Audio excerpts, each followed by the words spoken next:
দানায় দানায় পূর্ণ বিবাহযোগ্য কন্যার ন্যায় পরিণত হয়েছে আবু সালিম। দেখো কিভাবে হেলছে দুলছে, নিজেদের দিকে আকৃষ্ট করছে। নিপুণ কাজ করেছো। নিঃসন্দেহে এই পরিশ্রমের কাজ স্বর্ণের চেয়ে মূল্যবান। পানি হালাল, জমিন হালাল, বীজ হালাল, মালিক সৎ, প্রজারা খুশি, আল্লাহ তাআলা কাজী। এখন অবশ্যই স্বর্ণ ঘরে তুলবো মুখতার। কাজেই জলদি ফসল ঘরে তোলো, কেননা সামদেশ থেকে আমরাসের লোভাতো দৃষ্টি পড়তে পারে। আফসোস হবে যদি মুক্ত দানাগুলো জুলুমবাজদের খাদ্যে পরিণত হয়। বিসমিল্লাহ। কৃষক ভাই বোনগণ অপেক্ষায় রয়েছেন। তুমি সবার আগে ফসল কেটে উদ্বোধন করো।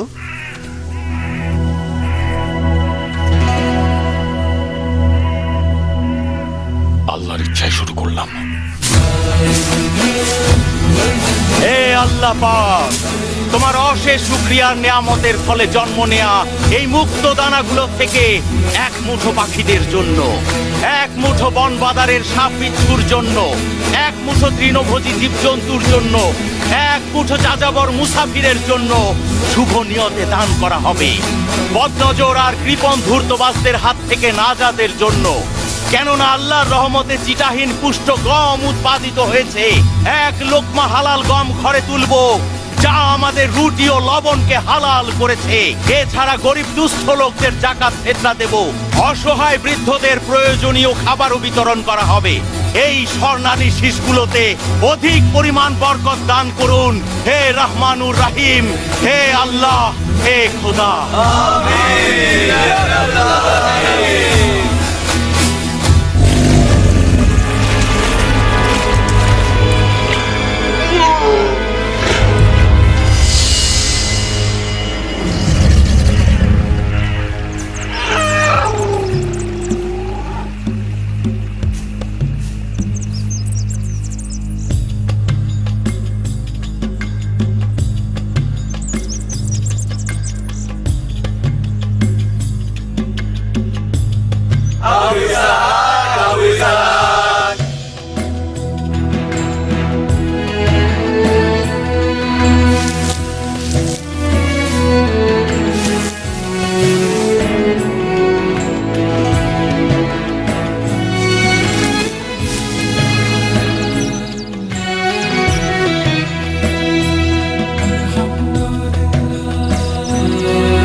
আবু ইসহাক, নিজেকে হেফাজত করো। উত্তেজিত হলে শস্য খাবার লন্ড ভন্ড করে দেবে। আবু সালেম, এই দিক দিয়ে তাড়িয়ে নিয়ে যাও যেন গম ক্ষেত থেকে বেরিয়ে যায়।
কিন্তু বিড়ালের জান সহজে মরবে না।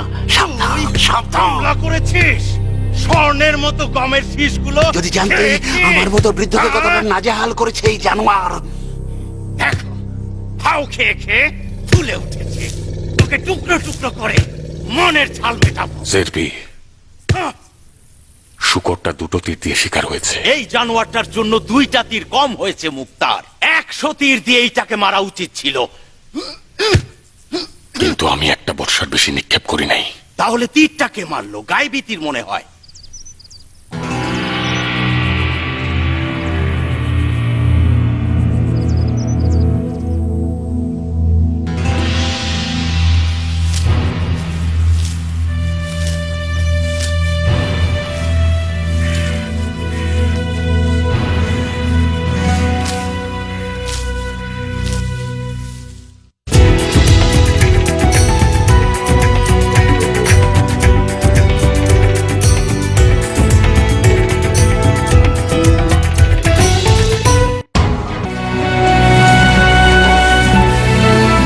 স্বাগতম পালোয়ানকে, যে কিনা তলোয়ার বাদ দিয়ে কোদাল হাতে তুলে নিয়েছে।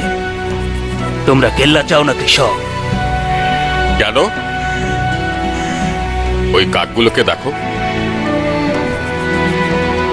এই শস্য খামারে কোনো কাকতারুয়া নেই। যদি এই শস্য খামারের কাকতারুয়া হও তবে অনেক বড় অঙ্কের পুরস্কার পাবে। যে কিনা লৌহ নির্মিত পোশাক, শিরস্থান ও তলোয়ারকে দাকাচি কোদালের বিনিময়ে বিক্রি করে, সে নিশ্চিতভাবেই বীরত্বের গৌরবকে কৃষকের সৌভাগ্যের সাথে লেনদেন করে। একজন যোদ্ধাকে কাকতারুয়ার সঙ্গে মেলানো বেইনসাফি মনে হয় মুখতার। খোশামদীদ, যোদ্ধা ও জিহাদি পুরুষ। তুমিও খুশি থাকো বন্ধু আমার। শিকারের ময়দানে মুক্তার শুধুমাত্র একজন বিশ্বস্ত বন্ধু পায়, সে হচ্ছে কিয়ান। ক্লান্তি দূর হোক প্রিয় ইরানে বন্ধু। তুমিও ভালো থাকো প্রিয় আরব বন্ধু। জানো তোমার জন্য কতটা অস্থির ছিলাম। ওহে অস্থির চিত্ত বন্ধু আমার, সবকিছু তোমার সুস্থ থাকুক।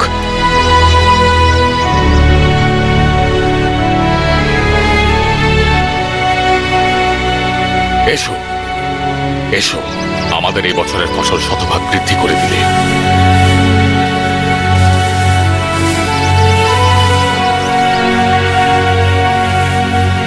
এ খোদার বান্দারা, এটা খাওয়া হারাম। ওহে মুসলমান, এটা হারাম। কেন হারাম হবে? কুকুর খাওয়া যে কারণে মুসলমানদের জন্য হারাম, যদি এই শুকরটার জায়গায় একটা কুকুর থাকতো তারপরও কি কেউ এটা খাওয়ার লোভ করতো? কুকুরের মাংস কই আর শুকরই বা কই? এই জন্তুটি গম ছাড়া আর কোনো কিছুই খায়নি। একেবারে গৃহপালিত ভেড়ার মতোই পালিত হয়েছে। এর চামড়া ও মাংসের অনেক গুণাগুণ রয়েছে। কেমন গুণাগুণ বলতো শুনি? চামড়া গরম করে পায়ে সেক দিলে বাতের ব্যথা কমে। এর মাংস যৌন শক্তি বৃদ্ধি করে। তুই কি আসলেই মুসলমান হয়েছিস নাকি এখনো কাফেরই রয়ে গেছিস? এই লোকটা আমাকে পাগল বানিয়ে দিল আবু ইসহাক। পেটে তেল মালিশ করা শুরু করে দিয়েছে। এই শুকরটা দিয়ে কাবাব বানাবে। যতই কোরআন হাদিস থেকে দলিল দিচ্ছি কিছুতেই শুনছে না। বাবা, আমাদের চোখ আলোকিত করা কিয়ান পালোয়ান দেখছি। খোশামদীদ বীর যোদ্ধা। নাখোশ হইও না জেরবি, আল্লাহ তো আছেন। দীর্ঘজীবী হও। কিয়ান জান, তুমি এই জাতিকে উদ্ধার করো তো। শুকরের মাংস হালাল নাকি হারাম? কুবাদ, শুকুরের মাংস খাওয়ার যেমন উপকার আছে, আবার লোকসানও কিন্তু আছে। সেটা জানো তো নাকি? কি লোকসান পালোয়ান? পেটে কৃমি পোকা বেড়ে যাবে, কৃমির চুলকানিতে নাজেহাল হবে, সারাক্ষণ পেট মোচড়াবে। সত্য নাকি? চাইলে পরীক্ষা করে দেখতে পারো। না পালোয়ান, পেট মোচড়ানো বড়ই লজ্জার ব্যাপার। কুকুরদের দিয়ে দিব। আল্লাহ তোমার কবরবাসী বংশধরদের ক্ষমা করুন। ওর সঙ্গে কথা বলতে বলতে হয়রান পেরেশান হয়ে গিয়েছিলাম। শুকরের মাংস যদি খেতাম জমি জমার বরকত উধাও হয়ে যেত। জেরবি, আলীপুত্রের সাহসী এই সর্দারের জন্য কিছু খাবার দাবার নিয়ে আয়। এখনই নিয়ে আসছি।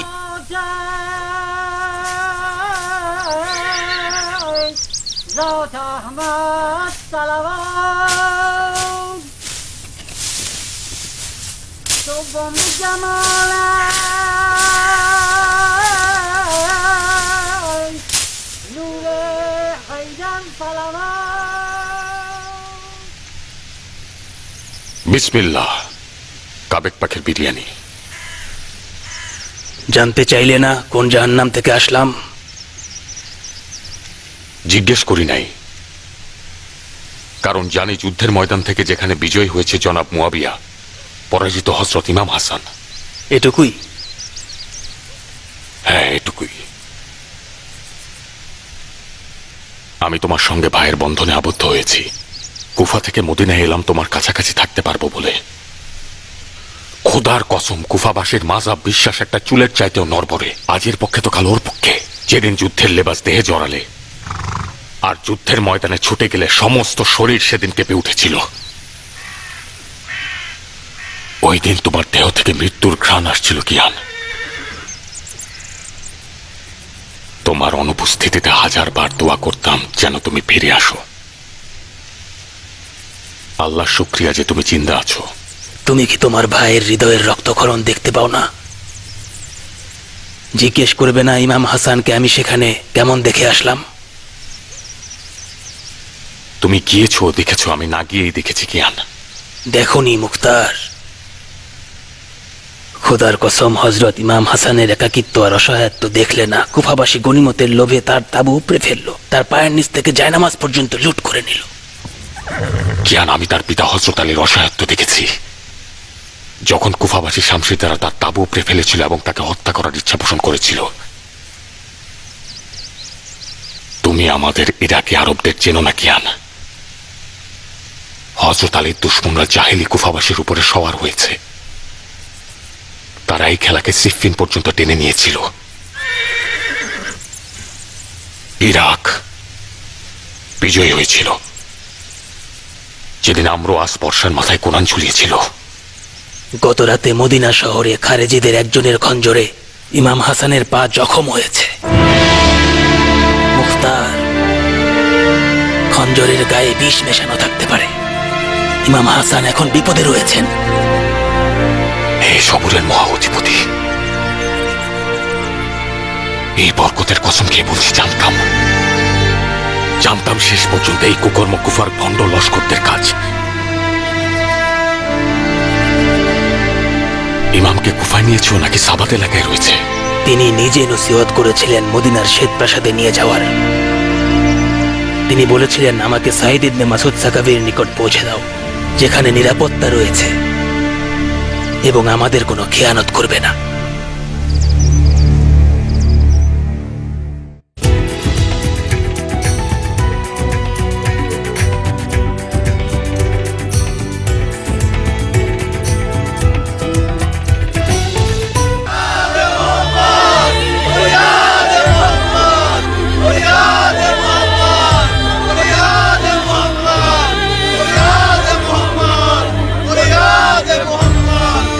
আবার কি বললো? অবশ্যই কোনো আরব সর্দার। কি যে হচ্ছে এখানে সব?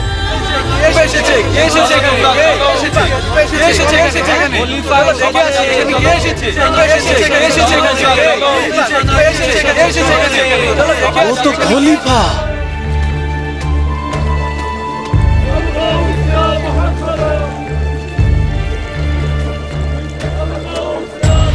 খলিফা,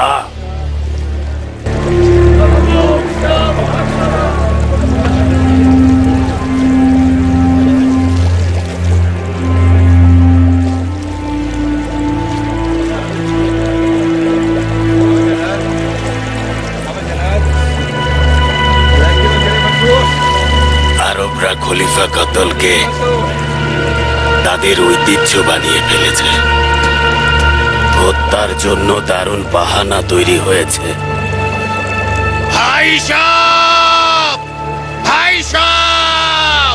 সাইয়েদুল মুরসালিনের নাতিকে উপলব্ধি করো। মদিনাকে হযরত আলীর দুশমনদের বিরুদ্ধে জাগিয়ে তোলো। ফরিয়াদ হে মুহাম্মদ, ফরিয়াদ হে মুহাম্মদ, ফরিয়াদ হে মুহাম্মদ, ফরিয়াদ হে মুহাম্মদ, ফরিয়াদ হে মুহাম্মদ। তাদের উদ্দেশ্য আমাদের ঝামেলায় ফেলা। গাফিলতি করলে এই রঙের কারিগররা মদিনাকে ধ্বংস করে দেবে। ফরিয়াদ হে মুহাম্মদ, ফরিয়াদ হে মুহাম্মদ, ফরিয়াদ হে মুহাম্মদ, ফরিয়াদ হে মুহাম্মদ, ফরিয়াদ হে মুহাম্মদ, ফরিয়াদ হে মুহাম্মদ, ফরিয়াদ হে মুহাম্মদ, ফরিয়াদ হে মুহাম্মদ, ফরিয়াদ হে মুহাম্মদ, ফরিয়াদ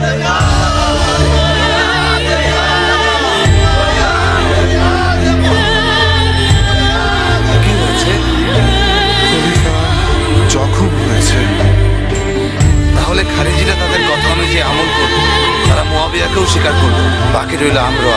কোথায় আছিস? শাসক জনাব মুয়াবিয়া দামেস্কে আরামায়েশে হুকুমত করে যাচ্ছে। এই যে দেখছিস জখম হয়েছে, তিনি হযরত ইমাম হাসান। শুনেছি জনাব মুয়াবিয়া আলীর পুত্র ইমাম হাসানের মুন্ডুর জন্য 1000 দিনার ও তার যুবতী কন্যা প্রদানের ওয়াদা দিয়েছে। তোর জানের কসম? তোর জানের কসম। সত্যি আলীর পুত্রের মুন্ডুর এত দাম?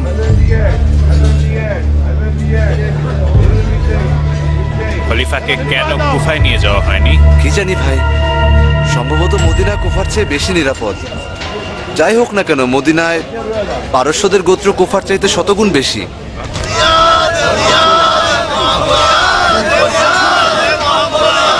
বললাম না, এই পরিস্থিতিতে শামদের মদিনায় হামলা করার কোনো দরকার নেই। আগামীকাল থেকে আরব ও আজাম মদিনায় নিজেদের রক্ত ঝরাবে। আফসোস, আমাদের বাজার কেবলই চাঙা হয়ে উঠছিল।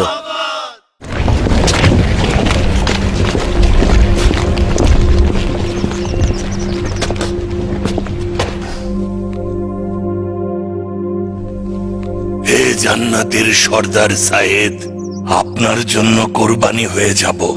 শুনেছি আপনার প্রতি অবিচার করা হয়েছে। শুনেছি সর্দাররা মুয়াবিয়া স্বর্ণ মুদ্রার কাছে নথি স্বীকার করেছে, খেয়ানত করেছে। ওদের চেহারা কৃষ্ণকায় হোক। সাইদ ইবনে মাসউদ সাকাফি, প্রিয় ইমাম, মদিনার হাকিম, শুকরিয়া জানাচ্ছি এই অধম ব্যক্তিকে মেজবান হওয়ার ফুসরত দিয়েছেন। মদিনার শ্বেত প্রাসাদে আপনার বরকতময় চরণ ধুলি দিন। ইমামের যথেষ্ট রক্তক্ষরণ হয়েছে আমির। ভয় পাচ্ছি এই ভেবে যে ওই ইতরের খঞ্জরে বিষ মাখানো থাকতে পারে। একজন হেকিমের খুব বেশি প্রয়োজন। সময় থাকতে থাকতে একটা উপায় খুঁজে বের করুন। হেকিম ও বিছানা সব হাজির হয়েছে সর্দার, নিয়ে এসো।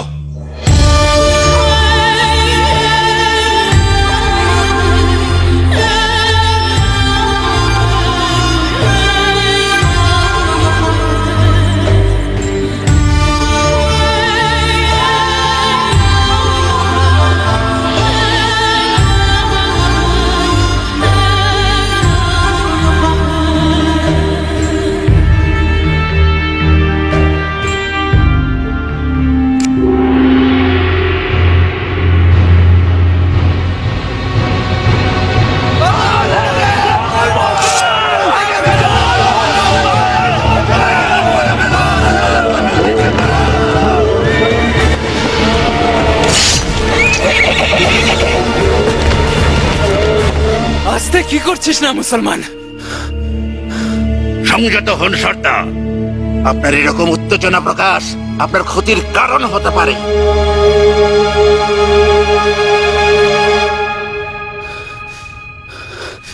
আমি আপনার কাছে ক্ষমা চাইছি হেকিম। আমার নিজের হাতে ছিল না। ক্ষণিকের জন্য আপনার জায়গায় ওই বেঈমানের আঘাত দেখছিলাম। আপনি ক্লান্ত এবং মতিভ্রমে রয়েছেন সর্দার। অবশ্য আপনার হক রয়েছে। কিছুক্ষণ বিশ্রাম করার সুপারিশ করছি, আর কিছুটা ভরসাও রাখুন। আল্লাহ রাব্বুল আলামিন যা চান তাই হবে। জি জি জি।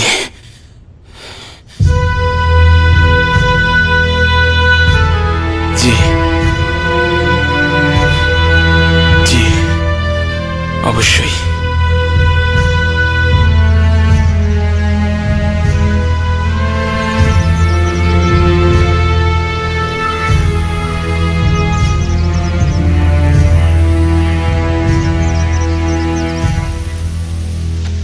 তুমি এখানে কেন এসেছো কিয়ান? তুমি চাও তোমার বিশ্বস্ততা নিজের মধ্যে ধারণ করি, নাকি আমাকে তুচ্ছ করতে? এসেছি আরবের একজন ঘুমন্ত সিংহকে জাগ্রত করতে। তুমি আরবদের গৌরবময় অহংকার মুখতার। এসেছি তোমার গৌরবকে তুফানের ন্যায় বিক্ষুব্ধ করে দিতে। কি করব? তোমার ইমামকে গিয়ে দেখো। ইমামকে একাকী ফেলে তোমার ঘর সংসার জমি জমা নিয়ে মশগুল থাকা উচিত নয়। তোমরা তো সেখানে ছিলে, কি ভুল করেছিলে? তুমি নিজেকে আমার সঙ্গে তুলনা করছো আবু ইসহাক? তুমি মুখতার, আবু উবাইদ সাকাফির পুত্র, ইরান বিজয়ী আরব সর্দারের পুত্র। এমন কেউ নেই যে কিনা আবু উবাইদ সাকাফির নাম শুনে অথচ মাথা নত করে না। তুমি কোথায় আর আমি কোথায়? একজন ইরানি যখন আরব বংশধরদের অধম মনে করে, তখন তুমি কি উপলব্ধি করো মুখতার? সালমান ফার্সির খান্দাকের মোজেজা। তুমি সালমানের মতো হতে পারতে এবং ইমাম হাসানের পাশে থাকতে পারতে। আজকের আরবদের সঙ্গে পয়গাম্বরের জামানার আরবদের অনেক পার্থক্য মুখতার। হ্যাঁ, তাহলে শুধু শুধু পাথরের উপর পেরেক মেরো না।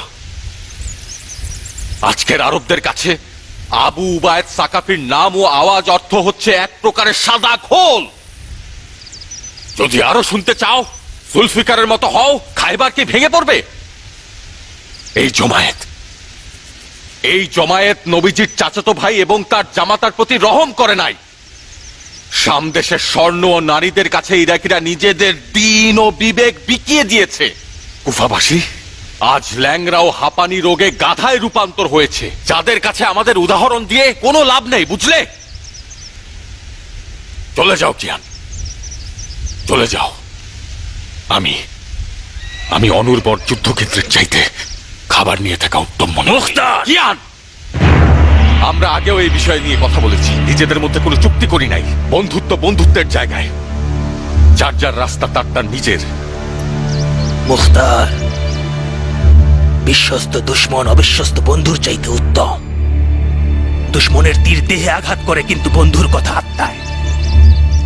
আলীর পুত্র ইমাম হাসানের একাকিত্বই সান্নানের খঞ্জরের চাইতে মর্মান্তিক। মুখতার, আমি ভেবেছিলাম অন্তত বন্ধুত্বের খাতিরে তুমি আমার কথা মেনে নেবে, যেন ইমামের দুর্দিনে আমরা সবসময় একত্রে মোকাবেলা করতে পারি। আমি ভেবেছিলাম অন্তত বন্ধুত্বের খাতিরে তুমি আমার কথা মেনে নেবে, যেন ইমামের দুর্দিনে আমরা সবসময় একত্রে মোকাবেলা করতে পারি। আফসোস, আফসোস।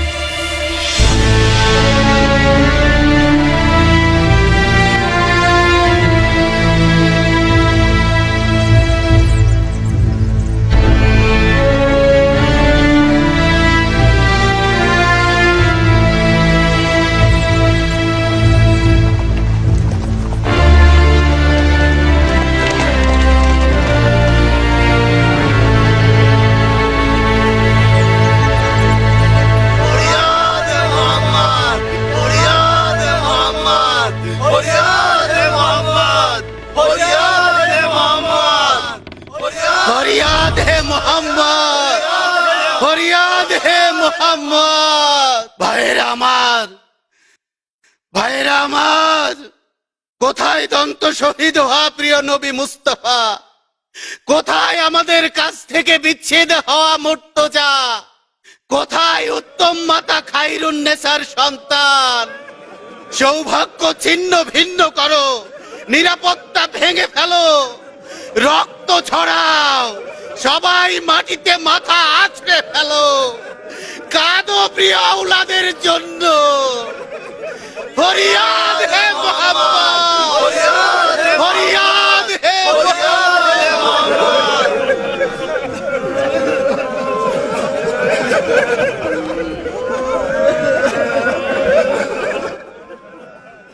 শোনো ভাইয়েরা, শোনো সবাই, শোনো। তোমাদের কান্না ইমামের ব্যথা কষ্ট একাকিত্ব দূর করতে পারবে না। যারা আগে ইমামের সিপাহী ছিল তারা দফায় দফায় দামেস্কের অর্থের কাছে নিজেদের বিকিয়ে দিয়েছে, অথচ তারা নিজেদের হযরত আলীর অনুসারী বলে সব সময় দাবি করত। যারা হযরত ইমাম হাসানের হাতে বায়াত নিয়েছে তারাই ইমামকে যুদ্ধের ময়দানে অনুপ্রাণিত করেছে। আবার যখন তারা সামদের দিনার দিরহামের শব্দ শুনেছে, তারাই তলোয়ার দিয়ে ইমামের তাবু উপড়ে ফেলেছে, লুটপাট করেছে। বেঈমানরা ইমামের বসার গালিচা, দস্তরখানা, এমনকি জায়নামাজ পর্যন্ত ছিনিয়ে নিয়েছে।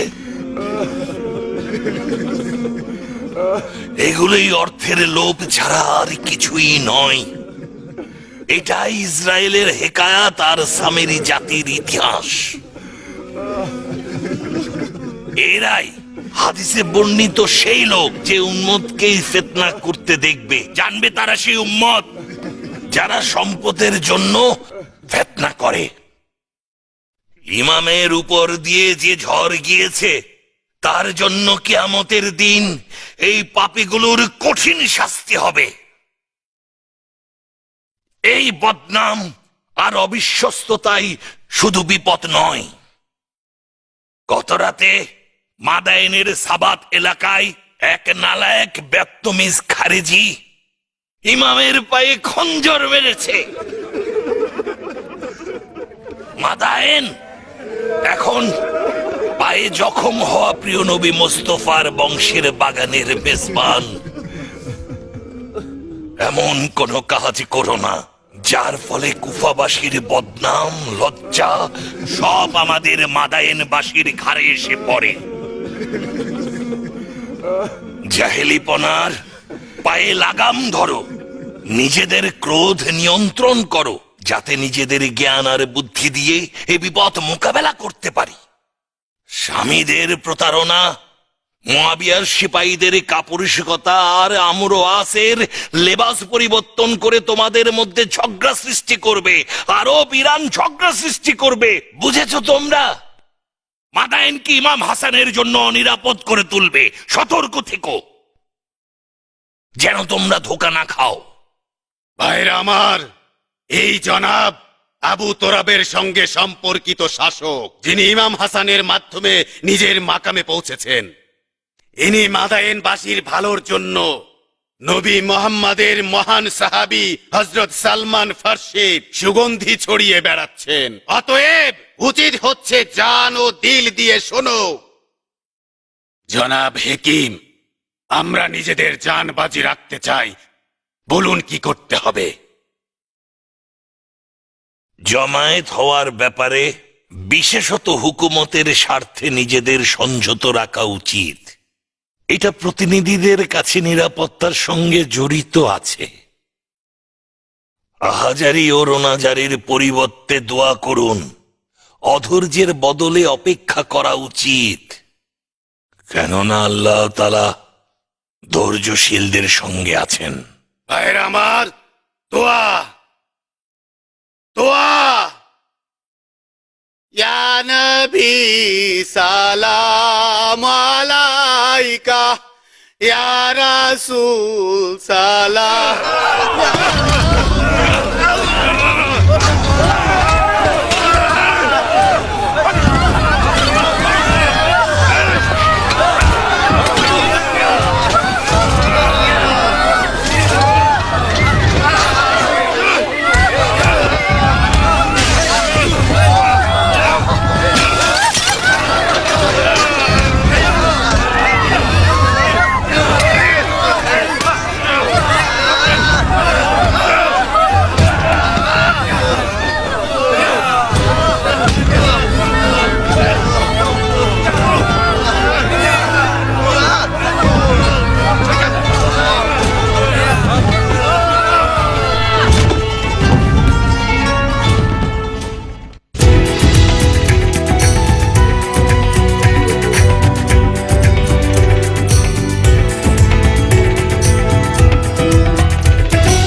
এত অস্থির চিত্ত কেন?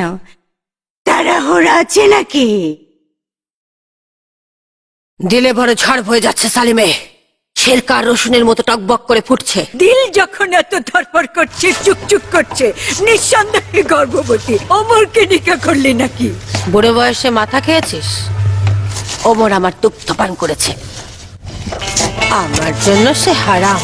হারাম? যা পাপিষ্ঠা, তোমরা আবার হালাল করো। আনানে খালা, আমি মারা যাবার আগে এলি জান। আমার দিল বড্ড দেরি করে এলি যে। জানো না শহরের কি বিশৃঙ্খল অবস্থা, মনে হচ্ছে ভূমিকম্প হয়েছে। আচ্ছা, শহরে ভূমিকম্প হয়েছে? প্রিয় ফুল, আমার ভূমিকম্প হয়েছে। আরবের চক্পে খলিফা পারস্যের এই শহরে? ভয় পাচ্ছিলাম, গনিমতের মাল হিসেবে না আবার বন্দী হোস। হয়েছিলাম। এই চুরিগুলোর ওপর এক ডাকাত হামলা করেছিল, বাটি দিয়ে দিলাম তার মাথায় আঘাত। সোনা মানে খালা আমার, আসলে সিংহে কলপ রয়েছে তোর। আমি আজম হত্যাকারী সর্দারের কন্যা। হস্তি আছড়ে ফেলা সর্দারের কন্যা, আবু উবাইদ সাকাফির কন্যা, মুক্তারের বোন। আমার যদি মুরগির দিল হতো তাহলে আমার আশেপাশেও মুরগির ছানারাই কিচিরমিচির করতো। তাই তো বলি, বেহুদা নয়, ওমর সাদ তোর পেছনে ডানা মেলে উঠছে। ওরও হক রয়েছে। তোর মতো শিল্পী শিকারের জন্য এমন পুরুষ সিংহই প্রয়োজন। মনে রেখো খালা, পুরুষ সিংহ নিজের শিকার নিজেই বেছে নেয়। নথি স্বীকার করে নিচ্ছি, নথি স্বীকার করছি। আমি এই ময়দানে গৌরব কথা গাইতে আসিনি, আমি ওমরের ইচ্ছা পালন করতে এসেছি। শুনছি, বলো ঝামেলার খালা। থেকে আয়।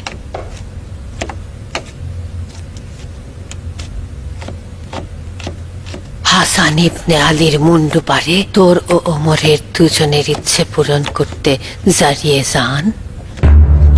ওমর ইরাকের হাকিম আর তুই ইরাকের মালেকা হবি। ওমর তো তার পিতার অথর্ব সন্তান, ও অবশ্যই চায় আমি ইমাম হাসানের মন্টুপাত করব। আমাকে নিরাশ করিস না জারিয়ে। মুয়াবিয়া এবং অনেকে হাসানের মুন্ডুপাতের ইচ্ছা প্রকাশ করেছে। না তুই হাসানের মুন্ডুপাত করবি না ওমর। শত ইবনে মুলজাম দাঁড়িয়ে আছে। এখন আমার কি করা উচিত? এমন কিছু কর যেন মুক্তার ময়দানে আবির্ভূত না হয়। যথেষ্ট। মুক্তার এমনিতেই ময়দানে নামবে না। তোর চাচা জোর করলে কি করবি? চাচা যান আগেও জোরাজুরি করেছে, কিন্তু মুক্তার মুখ ফিরিয়ে নিয়েছে। এইবার সম্পূর্ণ ভিন্ন পরিস্থিতি ছাড়িয়ে যান। সম্ভাবনা রয়েছে ইমাম হাসানের মজলুম অবস্থা দেখে ওর অন্তর ব্যথিত হবে, ময়দানে ঝাঁপিয়ে পড়বে। কিভাবে আমরা মুক্তারকে ফিরিয়ে রাখবো যদি সে একবার নিজে ময়দানে নেমে পড়ে? সাহায্য নিবি নারিয়ের, তোর ভাইয়ের প্রিয়তমা স্ত্রী। নারী আর মুক্তারের প্রেম কাহিনী এখনো লোকের মুখে মুখে। তুই নারীর পায়ের কাছে গিয়ে মিনতি কর। নারী মুক্তারের কানে কানে প্রেমের বন্দনা গাইতে থাকবে। মুক্তার সিদ্ধান্ত বদলাবে। নারী কি আমার সঙ্গে একমত হবে? কর্ম হাসিল আরবের হাকিমের মালেকা, কত সুন্দর নিকাই না হবে।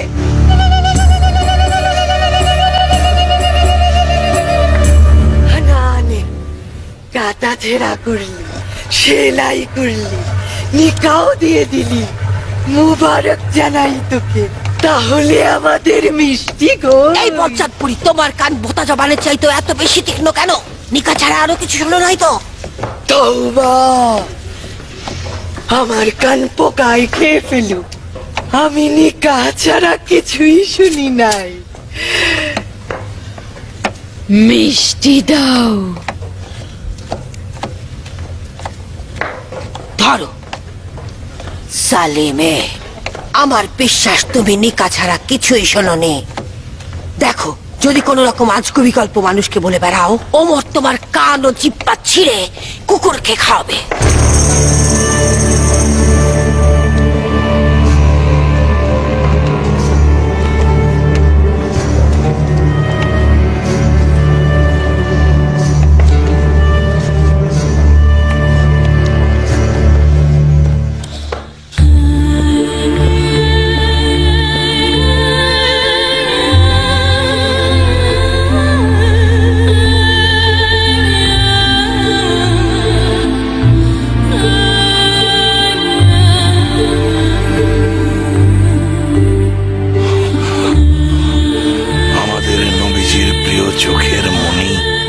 কলিজার টুকরো মহান আল্লাহর পরে তোমার উপর সোপর্দ হয়েছে হেকিম।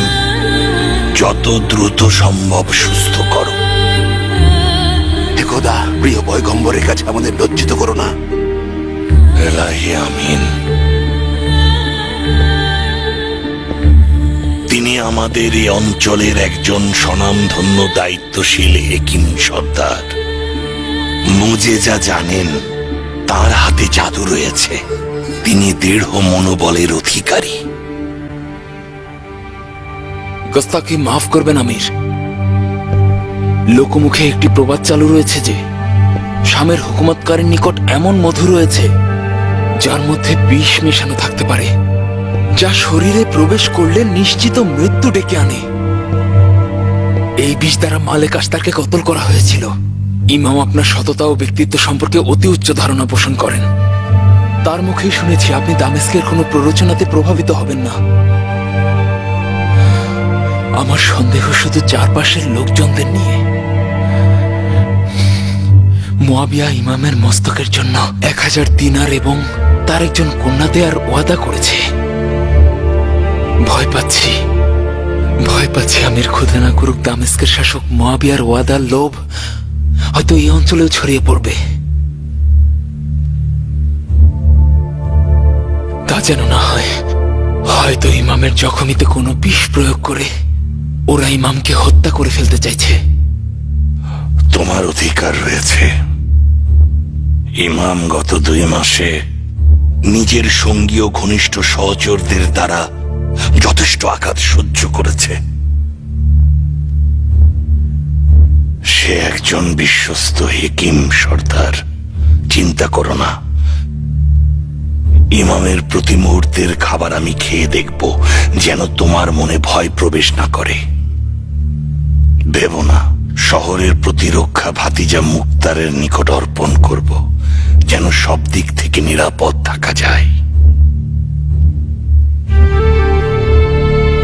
আল্লাহ তাআলা আপনাকে এর যথাযথ প্রতিদান দান করুন আমির। আমি কর্মকর্তাদের সাথে ইমামের বিষয়ে আলোচনা করতে যাচ্ছি। তুমি এই কক্ষে বিশ্রাম নাও।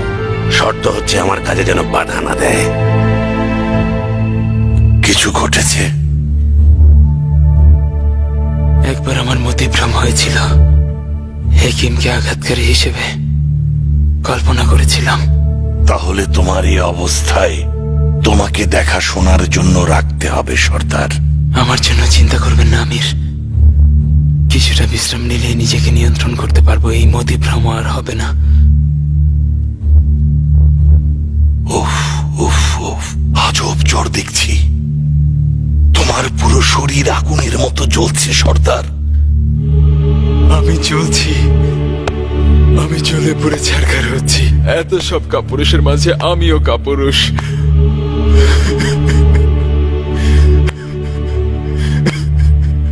ঠান্ডা পানি ভিজিয়ে একটা তোয়ালে নিয়ে এসো।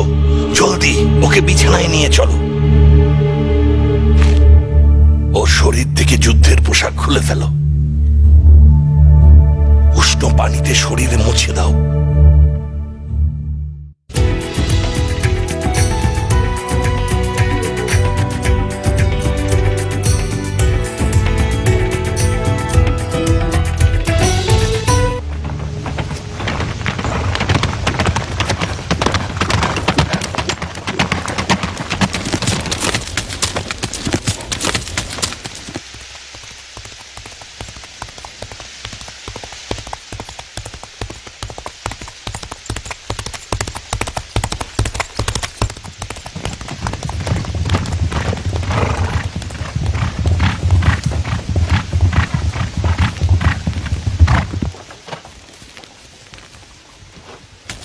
আমি জানতাম তুমি আসবে।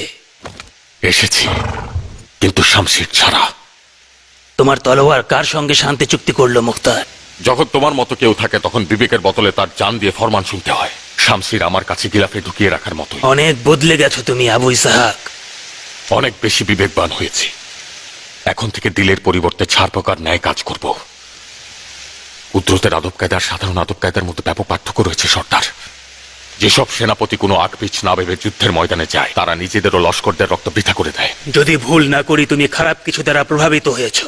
একজন সর্দার তার তলোয়ার গিলাফে পুরে রেখে যুদ্ধের ময়দানে পরাজিত হওয়ার জন্য গমন করে না। মূলত শয়তানরা আড়ালে লুকিয়ে থাকে। এটা এক ধরনের আত্মহত্যা, যা গায়েবী কথাবার্তার মতোই। নিজের হাতে নিজেকে ধ্বংস করে না। যখন ঘোড়ার জিন ও অস্ত্র ত্যাগ করে যুদ্ধে গিয়েছিলে, এই বিপদ সম্পর্কে তোমাকে হুঁশিয়ার করেছিলাম। না তুমি শুনলে, না তোমার ইমাম শুনল। একদল বাচাল কফি জনগণের কথাবার্তা শুনে নিজেদের দিলখোশ আনন্দে আহ্লাদ করেছিলে। এটা ঠিক যে ওই হতভাগা নিনেভার বন্যায় শুকনো কাঠের টুকরো ধরে বাঁচার বদলে ভাল্লুককে জড়িয়ে ধরেছিল। আমি এখন থেকে নিজের তলোয়ার খাপ থেকে বের করব না, যতক্ষণ না আমি নিজে হামলা বলে আক্রমণ চালাবো।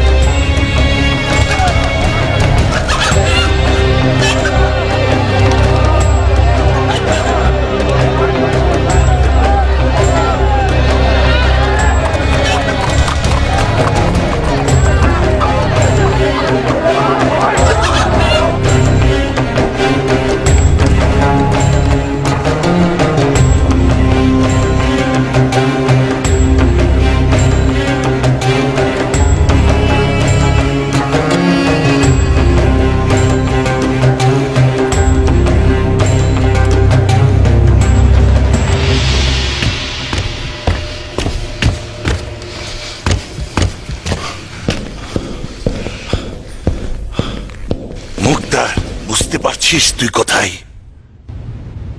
এখন ফসল তোলার মৌসুম চাচাজান, গম তোলার কাজ করছিলাম। আল্লাহর শুকরিয়া, এই বছর প্রচুর ফসল ফলেছে। এটা আমার জন্য একটা জটিল ধাঁধা হয়েছে।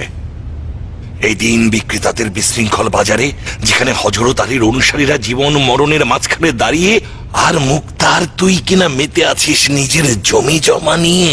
হায় হায় হায় কিয়ান, তুই কি ওকে আমাদের হযরত ইমামের জখমির কথা বলেছিস?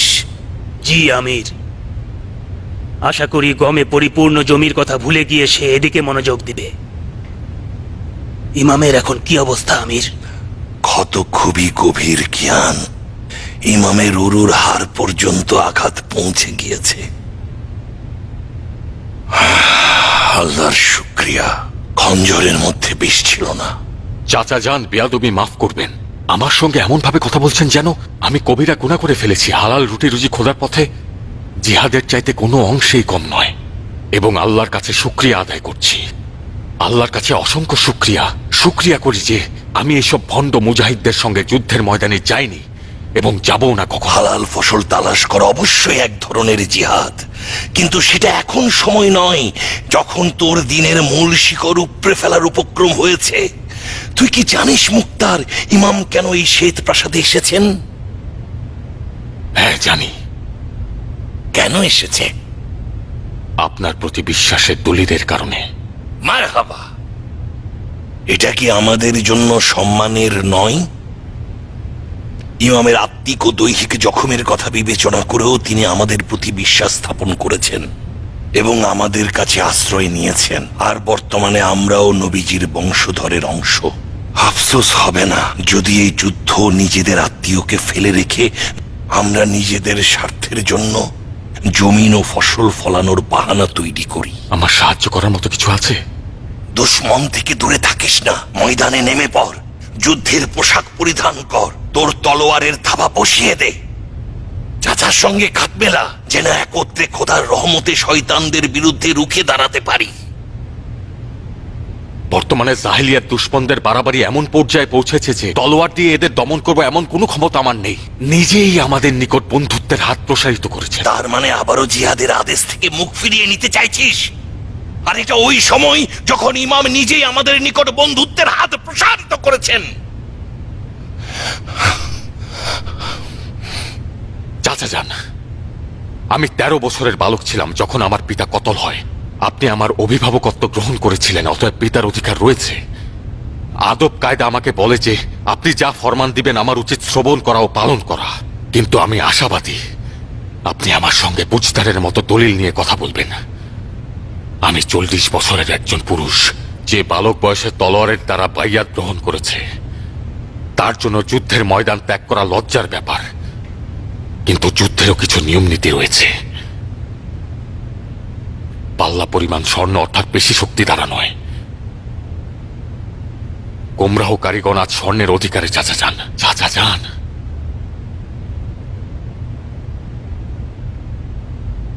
এরকম যুদ্ধে প্রবেশ করা ভুল ছাড়া কিছুই নয়, অব্যাহতভাবেই ভুলের মধ্যে ভুল। গুনাহকারীদের জন্য খোদার নিকট ক্ষমা চাইছি। ওই পাপীদের কথাগুলো তোর মুখে উচ্চারিত হচ্ছে মুক্তার। এমন ভাবে কথা বলছিস যেন হযরত আলী যুদ্ধের কায়দা কানুন সম্পর্কে অবগত ছিলেন না। গুনাহকারীদের জন্য খোদার নিকট ক্ষমা চাইছি। ওই পাপীদের কথাগুলো তোর মুখে উচ্চারিত হচ্ছে মুক্তার।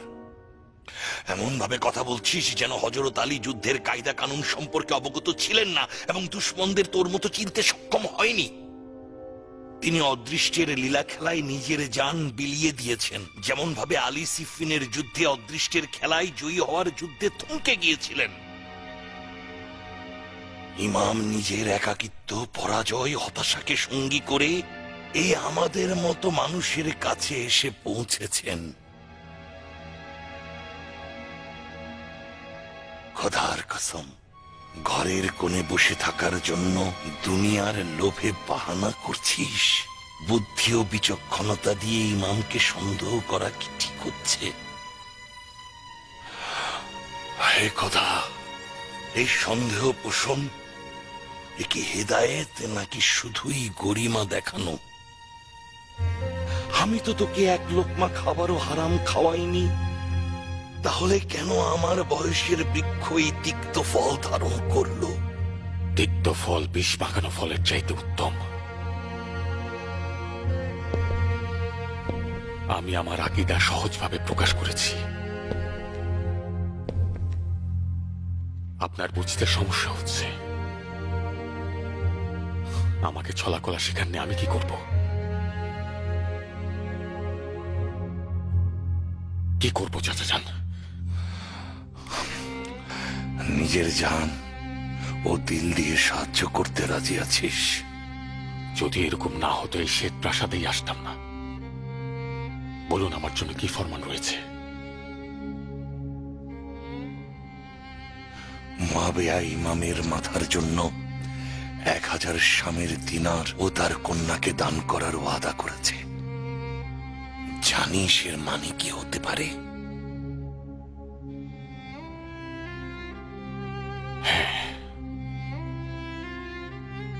আর এই লোভনীয় প্রস্তাবে অনেকেই নিজেকে ওদের কাছে সঁপে দিবে। তার মানে ইমাম নিরাপত্তাহীনতায় রয়েছেন। আজ থেকে আমি এই শ্বেত প্রাসাদের হেফাজতকারী হিসেবে রয়েছি। যে কেউ দামেস্কের চর হয়ে আসতে পারে, কিন্তু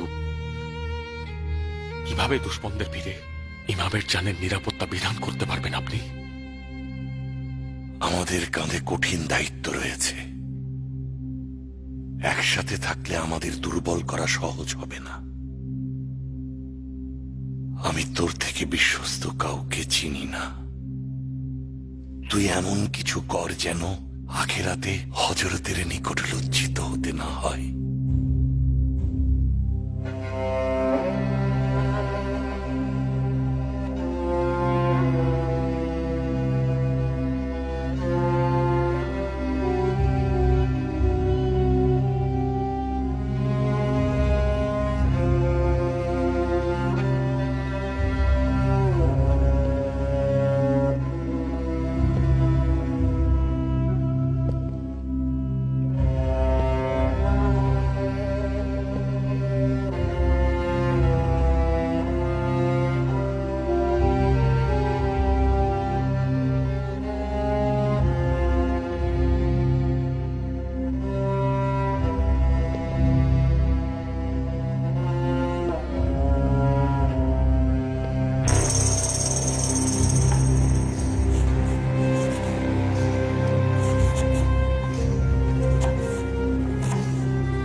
আমার দিল, এটা কি করে সম্ভব হানানে?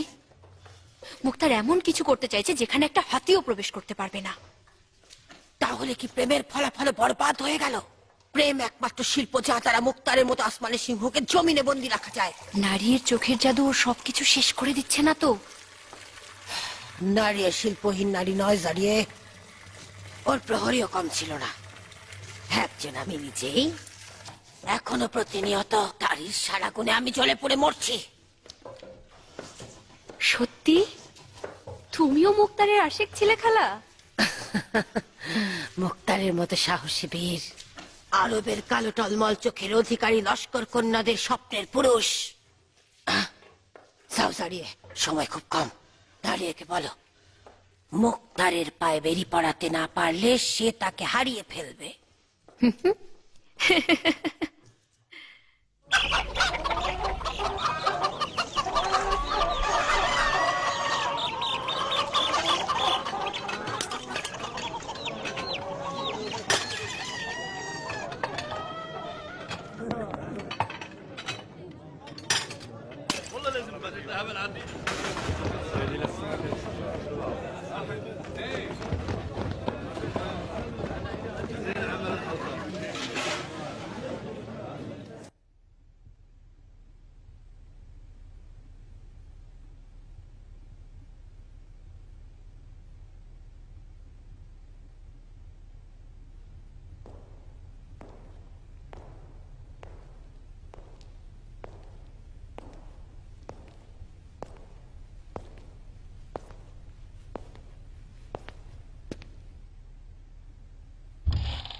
আমাকে কাফন পরিয়ে ময়দানে যাও। আমি তোমার প্রতি যথেষ্ট প্রেম দেখিয়েছি, যাও, বিরক্ত করো না।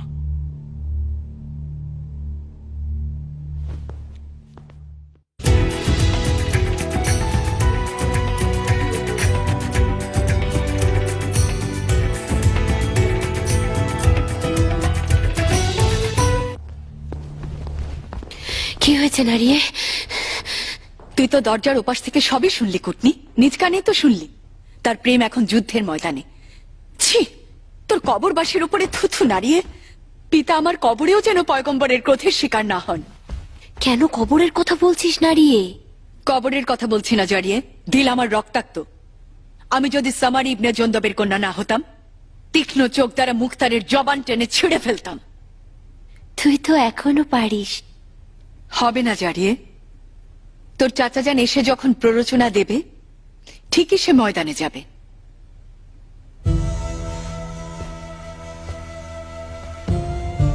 ঠিক আছে, যাক। আমি কেন এত কথা বলে নিজেকে ছোট করতে যাব বলতো? না, আসলে মুক্তার যখন যুদ্ধের পোশাক পরে তোর তো দেখে খারাপ লাগার কথা না? কেন নয়? মুক্তার কৃষকের লেবাসের চেয়ে যুদ্ধের পোশাকই বেশি আকর্ষণীয়। যখন ছোট করে দাড়ি ছেটে রাখে, ওর চেহারায় আভিজাত্য ফুটে ওঠে। নারিয়ে, তুই কেন ঈর্ষা করিস না? যুদ্ধের পোশাকে মুক্তার তোর প্রতিদ্বন্দ্বী হয়ে যায়। তুই কেন ভয় পাস না? তোর সতীন হয়তো তোর ঘর ধ্বংস করে দেবে। তাই মুক্তার যুদ্ধের ময়দানে যাবে, আর্তচিৎকার করবে। এতে শুধুমাত্র হাসানের দুশ্মনদের কলিজায় কাঁপন ধরবে না, আরবের নিটোল চোখের অধিকারী কন্যারা সব ওর ওপর হামলে পড়বে, ওর জন্য পাগল হয়ে যাবে। তাহলে ভুল করবে। সবগুলোর চোখ কোটর থেকে একে একে উপড়ে ফেলবো।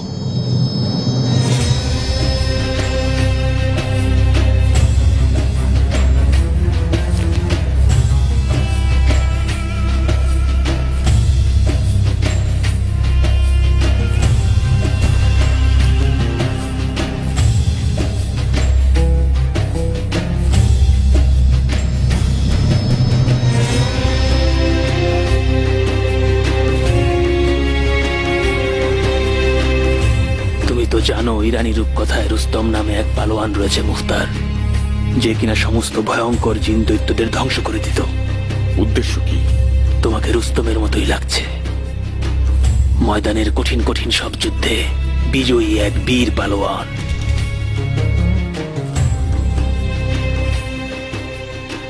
আমি সবসময় রুস্তমকে তোমার মতো কল্পনা করি মুখতার। জ্ঞান, আমি মুখতার নিজের মতোই।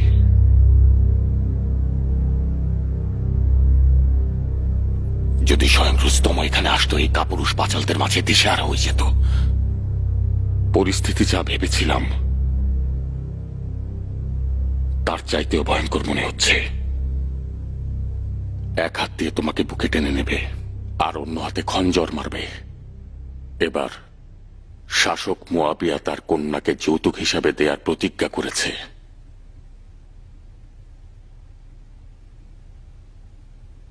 শুধুমাত্র খোদা তাআলা পারেন মুজতাবাকে এই বিপদ থেকে রক্ষা করতে।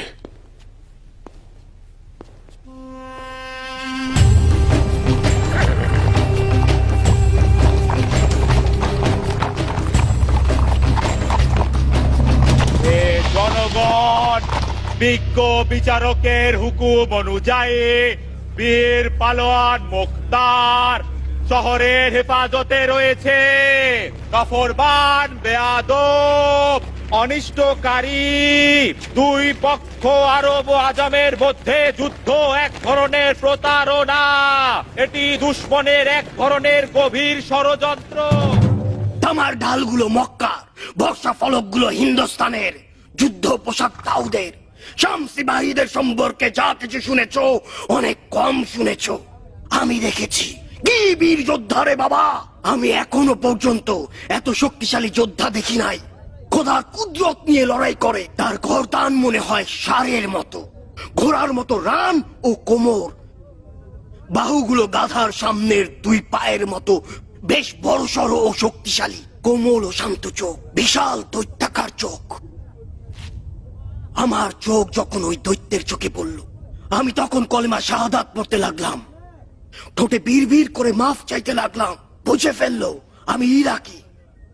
তোমরা যেন ওই ভয়ঙ্কর অবস্থা না দেখো কখনো।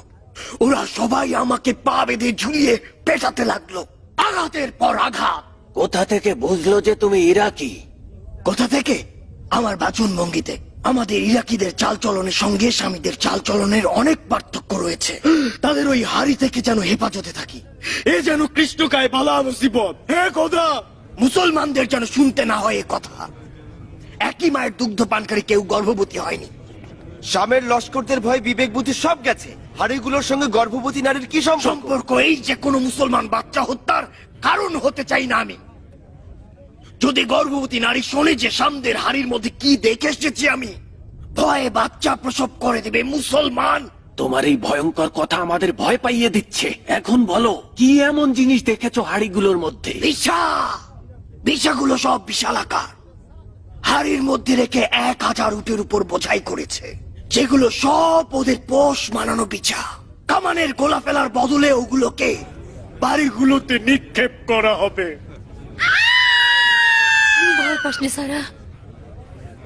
আমি বলেছিলাম, হে খোদা তওবা, মুসলমানদের অবশ্যই এই ওত পেতে থাকা বিপদ থেকে মুসলমানদের সজাগ করা উচিত। হে খোদা তওবা। এটা আজগুবি মিথ্যা গাঁজাখুরি গল্প। এসব বলে আমাদের ভয় দেখাতে চাইছে। হে খোদা, শামের এই দজ্জালের কাছ থেকে আমাদেরকে রক্ষা করো। এতগুলি বিষাক্ত বিছা হাড়ির মধ্যে ভরে রাখা সম্ভব? হাড়ি বিছা দিয়ে ভরা হয়েছে, বিছাকে হাড়ি দ্বারা পূর্ণ করা হয় নাই। নিঃসন্দেহে মজদুর সন্দেশের ঝড়। ওকে এখনই বেঁধে ফেলো। জি আমির। নামো সবাই। বিষাক্ত বিছা কিভাবে স্বীকার করলো অথচ একজনও মরলো না? খুবই সহজ, একেবারে পানি খাওয়ার মতো। তাদের ধোকা দেওয়া কাজ থেকে রেখেছি। শামের সিপাহীরা একটা পোকাকে কাঠের টুকরার মাথায় বেঁধে ওটাকে বিছার গর্তের মধ্যে নিক্ষেপ করে। বিছা লোভে পড়ে বাইরে বেরিয়ে আসে এবং ফাঁদে পড়ে বন্দী হয়। এই বাচাল অসভ্য খিটখিটে মেজাজের শামের মজদুর চেঁচিয়ে চেঁচিয়ে সবাইকে বোকা বানাচ্ছিস। তোকে কি আমরা মেরেছি নাকি? চেহারা সুরতে ওদের মতো পুরোপুরি না হলেও শক্তি সামর্থ্যে ওদের মতো অল্প কিছু হলে হতে পারো। যদি ভুল না হয় তোমাকে আগে কোথাও দেখেছি মনে হয়। আরে বেহায়া, নির্লজ্জ কোথাকার, লজ্জা লাগে না এসব বলতে? সাধারণ মানুষদের ভয় দেখাতে খারাপ লাগে না? এত বড় দুঃসাহস তোর! বল, এই অঞ্চলের মানুষদের বিভ্রান্ত করতে তুই কত মুদ্রা নিয়েছিস বল? খেয়াল এই শয়তান বদমাস নিমক হারামের দল, পারলে আয় ভালো কিছু কর। ও আসলে নিমক হারাম নয়, খেয়ানতকারী। আমি ওদের পরাজিত করব। যাও, ওর হাতটা বেঁধে ফেলো। হে জনগণ, নারী ও পুরুষ, এই মিথ্যাবাদীদের ধোঁকা খেও না। এই ঘাতক গোষ্ঠী চাইছে তোমাদের হত্যা করে ফেলবে। ওরা তোমাদের নারী ও বাচ্চাদের মেরে ফেলবে। ওরা নিজেদের গল্প ভাবছে। আমি জনগণকে বেচি নাকি তোরা? তোদের পেটে একটাও সত্য নেই, সব মিথ্যা বলিস। কেন যুদ্ধের কথা গোপন করছো? ইরাকি লস্করদের আত্মসমর্পণ কি মিথ্যা খবর? তোরাই বল, নাকি ইমাম হাসানের জখমে মিথ্যা? যখন কয়েকটা বিষাক্ত বিছা তোর শরীরে নিক্ষেপ করব, তারপর তুই বুঝতে পারবি এসবের পেছনে আসল উদ্দেশ্যটা কি ছিল। নিয়ে যাও ওকে। ও হে জনগণ, ও হে জনগণ, ইরানের কিছু জখমি পুরা কানা লুলা লস্কর অবশিষ্ট রয়েছে, যারা এখন মৃত্যুর অপেক্ষায়।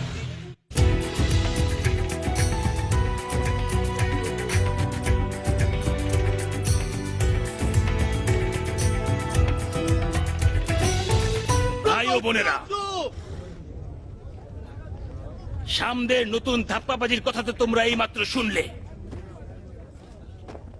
এখন আমাদের আমির মুখতার সাকাফির কাছ থেকে কিছু কথা শোনো, যিনি আজ থেকে সেনাবাহিনীর দায়িত্ব নিয়েছেন।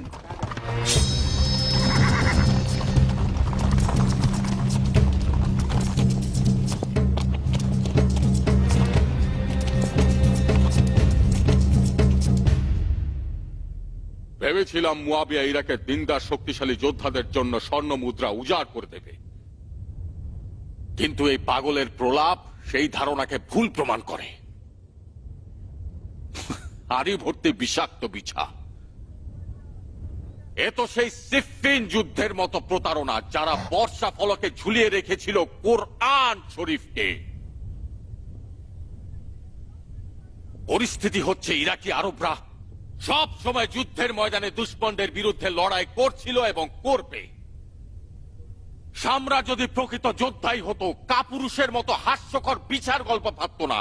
তারা তোমাদের মূর্খ মনে করে মিথ্যা গল্প বানাচ্ছে, আর তোমরা সবাই সেটা বিশ্বাস করছো। আমাদের সতর্ক থাকতে হবে। এর আগেও ইরাকের সৈন্যরা যুদ্ধের ময়দানে নামার পর স্বর্ণ মুদ্রার বিনিময়ে মুয়াবিয়ার কাছে নিজেদের বিক্রি করেছে।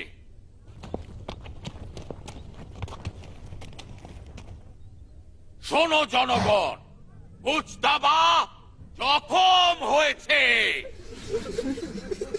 যুদ্ধের ময়দানে নয়, শামের যোদ্ধাদের হাতেও নয়। তিনি রাতের অন্ধকারে বিশ্বস্ত খারিজিদের দ্বারা জখম হয়েছেন।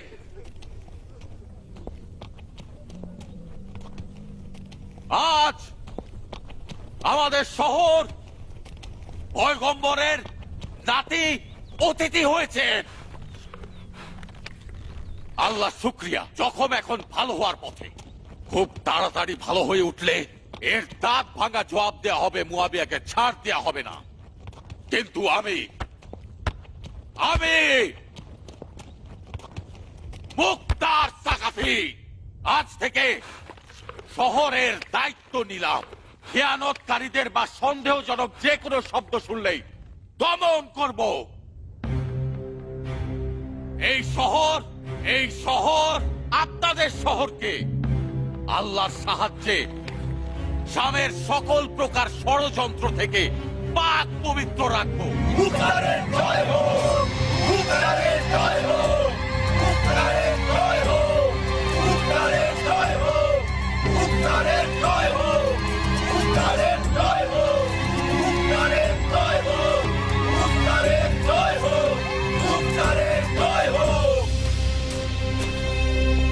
আসসালামু আলাইকুম। আমার খাটটা কি হয়েছে?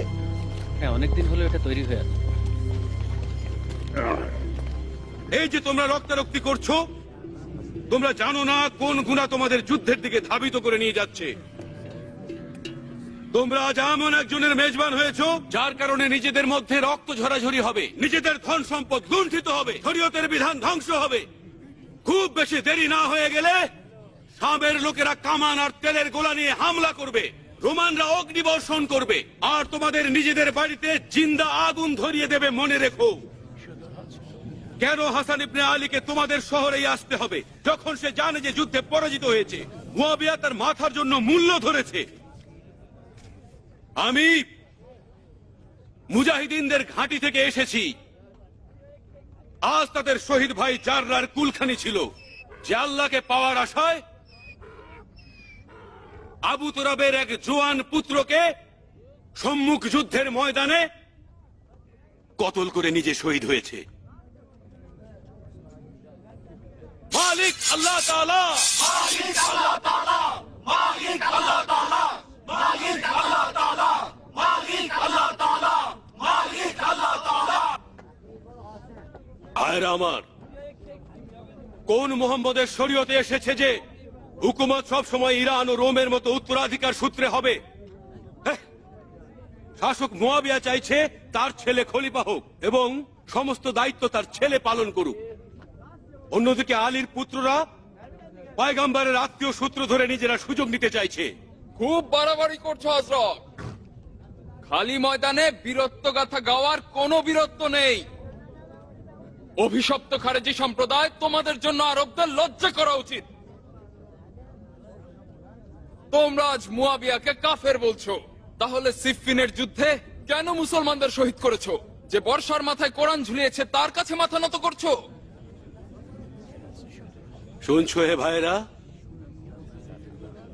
ওরা অপবাদ দিচ্ছে যে আমরা দিন থেকে খারেজ হয়ে গিয়েছি, যদিও আমরা আহমদের শরীয়তের সবচাইতে বিশ্বস্ত উম্মত। আমাদের গতকাল ও আজকের কথা একই। না মুয়াবিয়া, না আলী, না তাদের পুত্রদ্বয়। যতক্ষণ পর্যন্ত টানাটানি চলবে ততক্ষণ পর্যন্ত রক্তপাত বন্ধ হবে না। মুসলমানদের সবকিছু জমিনে ধূলিসাৎ হয়ে যাবে এবং ফিতনা ফাসাদ বৃদ্ধি পাবে। খোদার কসম, মুয়াবিয়া ও আলীর অনুসারীদের দমনে জিহাদের চেয়ে উত্তম ফজিলত নেই। মালিক আল্লাহ তাআলা, মালিক আল্লাহ তাআলা, মালিক আল্লাহ তাআলা, মালিক আল্লাহ তাআলা, মালিক আল্লাহ তাআলা, মালিক আল্লাহ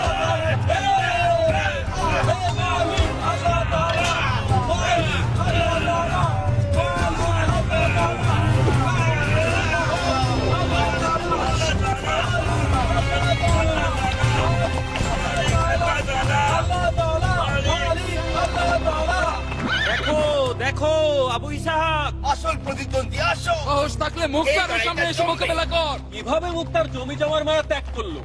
শুনলাম ইরাকের সিপাহ সালার হয়েছে। তো মাদায়নে সিপাহ সালার হওয়ার কথা। ঢোল পিটিয়ে পিটিয়ে এতদিন তো তাই বলছি। মদিনার আমির কে ছিল? মুক্তার আমির ছিল না বান্দে খোদা। মাদায়নের আমির মুক্তারের চাচা হয়। আচ্ছা,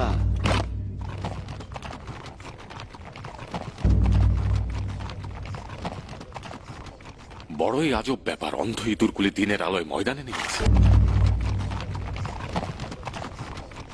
বড়ই আজব ব্যাপার, অন্ধ ইঁদুরগুলি দিনের আলোয় ময়দানে নেমেছে। আমি যতটুকু জানি অন্ধ ইঁদুর আলো থেকে পালিয়ে বেড়ায় আর রাতের অন্ধকারে শিকার খুঁজে বেড়ায়। তুমি তো নিরপেক্ষ ছিলে এবং ভাই ভাই যুদ্ধের বিরোধী ছিলে আবু ইসহাক। তাহলে হাকিকত রয়েছে তুমিও ধোঁকা খেয়েছো। কি লোভে তোমার দিনকে দুনিয়ার কাছে বিক্রি করে দিলে মুক্তার? ইরাকের বাদশাহী মূল্য আছে। জানিস কেন তোর কথা মতো ভাই ভাইয়ের যুদ্ধ থেকে বিরত ছিলাম? দলিল ছিল তোদের মতো জানোয়ারদের মধ্যে ইনসাফ প্রতিষ্ঠার সুযোগ দেয়া, যাতে প্রকাশ্যে তলোয়ার চালানো বন্ধ করে দিস আর নিজেদের বিরত রাখিস এবং সাধারণ মানুষের সঙ্গে মিলেমিশে থাকিস, নিজেদের খারাপ চিন্তা দূর করিস। খারেজি সম্প্রদায় আমার দৃষ্টিতে কাফের। যুদ্ধ বিক্রয় তলোয়ার খাপ থেকে বের করুক বা তলোয়ার তারা বের না করুক, এইবার শুধু এইবার ক্রোধকে নিয়ন্ত্রণ করে সাধারণ মানুষের কথা চিন্তা করে তোর রক্ত ঝরালাম না। এখন কবরস্থানে যা, আমার চোখের সামনে থেকে দূর হ। আর একবার যদি তোকে এখানে দেখি, তুই তোর মায়ের হাজারির কারণ হবি। যা, এই খবর তোর খবিশ বন্ধুদের কাছে পৌঁছে দে। তোমার তলোয়ারের মতো তোমার কথারও বীরত্ব আছে দেখছি হে ইরাকের আগামী দিনের বাদশাহ।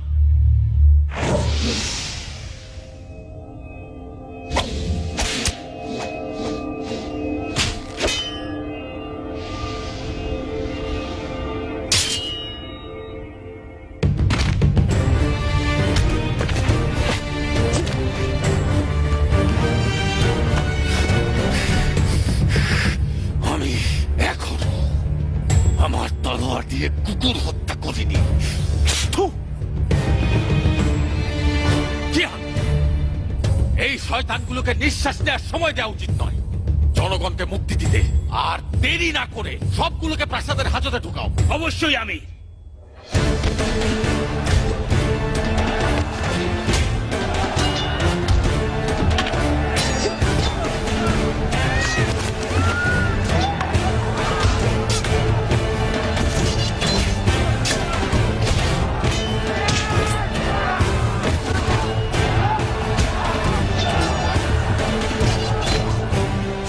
আর আপনাদের বলছি, খুব ভালোভাবে শুনুন, এখন থেকে এই শহরে যদি কেউ তলোয়ার খাপ থেকে বের করে কোনো প্রকার অস্ত্র হাতে তুলে নেয়, শহরে কোনো বিশৃঙ্খলা সৃষ্টি করে, আমার সঙ্গে বোঝাপড়া হবে, সে অপরাধী হবে। সে আরো বাইরানি যেই হোক, মুয়াবিয়া বা আলীর অনুসারী হোক, আজ থেকে শহরের দায়িত্ব একমাত্র মুক্তারের হাতে। আদেশ দিলাম।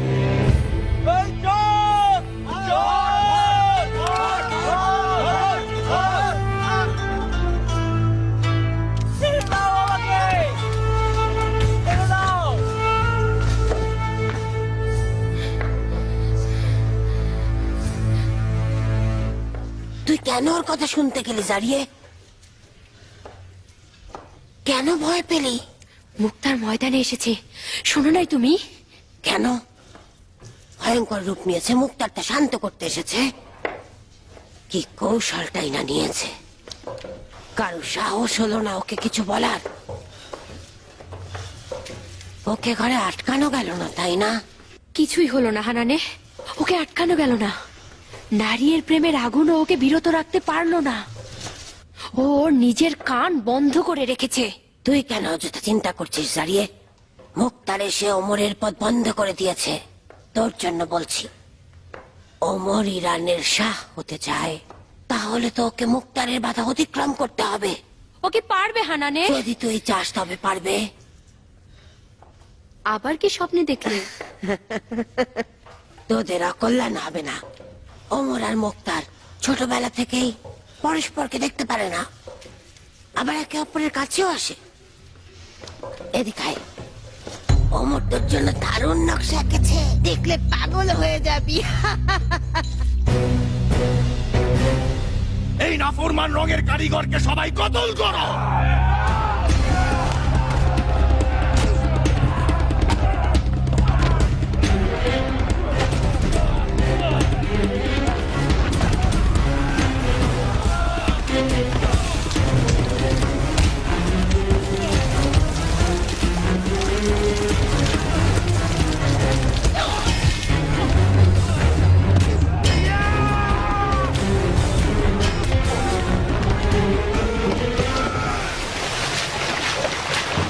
এর মধ্যে পড়ে থাক আর তো চিৎকার কর, দেখি হক কার সঙ্গে, মুয়াবিয়া নাকি আলীর সঙ্গে? বলবি না? দেখি কতক্ষণ না বলিস। হ্যাঁ, মুয়াবিয়া নাকি আলী? হ্যাঁ, চিৎকার কর আরব জাতি পূজারী, মুয়াবিয়ার কাছ থেকে নেওয়ার স্বর্ণ মুদ্রাগুলো ফেরত দে। হক কার সঙ্গে? যার স্বর্ণ মুদ্রা আছে তার সঙ্গে, নাকি যার সঙ্গে খোদা আছে তার সঙ্গে?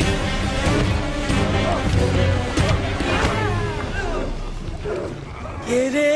ভাব করো খোদা, এ কি মানুষের মাথা নাকি গাধার মাথা? গরু শিং তোর মাথায় কি করে? এইবার এই গাধার গলায় সবাই মিলে বাঁধবো দড়িটা, সবাই বাঁধবো দড়িটা। এইবার এই গাধার মালিক গাধা সহ পাবে তিরস্কার, পাবে নদীর তিরস্কার। এইবার এই গাধার গলায় সবাই মিলে বাঁধবো দড়িটা, সবাই বাঁধবো দড়িটা। এইবার এই গাধার মালিক গাধা সহ পাবে তিরস্কার, পাবে নদীর তিরস্কার। তোর নাক থেকে মহিষের বিষ্ঠার গন্ধ পাওয়া যাচ্ছে না ফুরমান টাক্কুচার তুস্তি। তুই ভেবেছিস হযরত আলীর পুত্রদের বাইতুল মাল থেকে তুই একটা মহিষ ভাগে পাবি? শয়তান খবিশ মহিষের বাচ্চা, আমার বিরুদ্ধে তুই ষড়যন্ত্র করিস? হ্যাঁ, সামনে আয়, সামনে আয়। তোর মাথার মগজ আজ আমি কুকুরের খাদ্যে পরিণত করে আমার জিজ্ঞাসা আমি পূরণ করব। হ্যাঁ, খবরদার! তুই কি অর্শরোগী নাকি তোর মাথায় কৃমি পোকা আক্রমণ করেছে? তোর এখন ভালো কোনো চিকিৎসা দরকার। আমাদের কেন ঝামেলায় ফেলছিস অসুস্থ শায়ক? আমি কেন তোর বিরুদ্ধে ষড়যন্ত্র করব? তুই কেন আমার ও আমার পরিবারের পিছনে লেগেছিস? অপয়া কোথাকার, মারবো নাকি? বিন হেমর, দলে দলে শামের লস্করদের লোকেরা শহরের সীমান্তের কাছে তাবু গেড়েছে। শাসক মুয়াবিয়া মাদায়েনে হযরত আলীর পুত্রের আগমনের কথা জেনেছে। কত বড় কাউকে রেহাই দেবে না, রেহাই দেবে না। এই হারামখোর, তোর মন মাদায়েন ও মাদায়েনের নাগরিকের জন্য কাঁদে না। সবাই জানে তুই আরবের হাজরামি, মুয়াবিয়ার কেনা গোলাম। তুই ভয় পাচ্ছিস যে শাসক মুয়াবিয়া তোর ভাগের উচ্ছিষ্ট বন্ধ করে দেবে। এই টাক্কু আহম্মক, শাসক মুয়াবিয়া ওই রকম ধন সম্পদের অধিকারী যে গাধাকে গোয়াল ঘরে বেঁধে রাখি আর টকবগে ঘোড়ার পায়ে স্বর্ণ মুদ্রা ঢালে। তুই তো আলীর পুত্রের পাথর নিজের বুকে মারিস। তাহলে এই যুদ্ধ তোর জন্য কি ফল বয়ে আনবে রে শয়তান ভণ্ড? আলী পুত্রের আদালত হচ্ছে ইরানি ও আরবদের এক সমান করে একই দৃষ্টিতে দেখা। আমাদের জীবন থাকতে তার কিছু হতে দেব না। খুদার কসম, আর এই কারণেই আমরা আলীর পুত্রের রক্তের জন্য বহুদিন ধরে তৃষ্ণার্ত হয়ে আছি। এই আশায় কুড়ে বালি দিয়েছে আরব আর ইরানিরা এক সমান। এই শামের গাথা মারবো নাকি?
আরবরা কোন গোত্র থেকে এসেছে?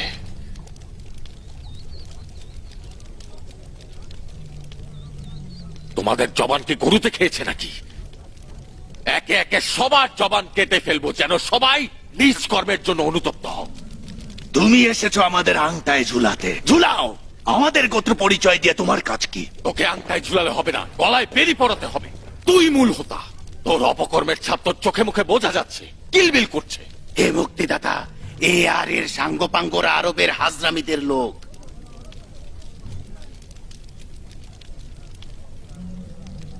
তুই ইরানের কোন গোত্রের? আমার গোত্রের নাম দেইলাম।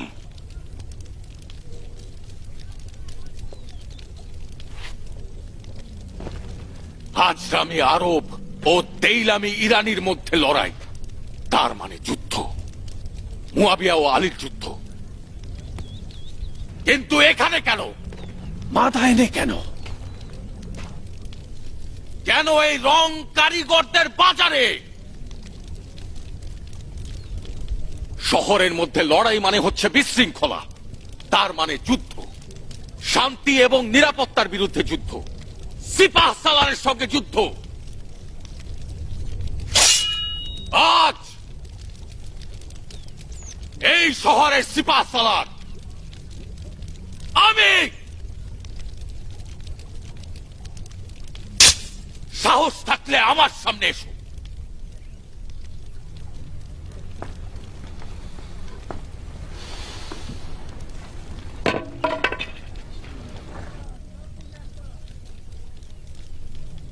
কিয়ান। জি আমির। এদের প্রত্যেকের নাম আলাদা করে লিখে রাখো। যে আঘাত পেয়েছে কিংবা যে আঘাত পায়নি, সবাই অপরাধী। হে নাজাত দাতা, জিজ্ঞাসা করবেন না কেন এবং কি কারণে এই ঝগড়া, তর্ক বিতর্ক? কেন তা কাজে বিচার করবেন, সিপাহ সালারের কাজ এটা নয়। বুঝলি তো টাক্কু, এই ছিল তোর আদালত, যার জন্য তুই কিছু না বুঝেই নিজেকে বিলিয়ে দিচ্ছিলি। বাহ বাহ মুক্তার, ভেবেছিলাম একজন ইরাকি আরব বীর যোদ্ধা ময়দানে এসেছে, যে হযরত আলীর অনুসারীদের হেফাজত করবে, আর তুমি কি করলে? ভেবেছিলে এই অসুস্থ হাজরামের শায়ক হযরত আলীর অনুসারীদের গালি দেবে আর আমরা চোখ কান বন্ধ করে রাখবো, এই তোমার বিচার? ও আমার উপর আঘাত করেছে কারণ আমি হোসেনকে ভালোবাসি। আমি কি মাথা পেতে দেব ওর তরবারের নিচে?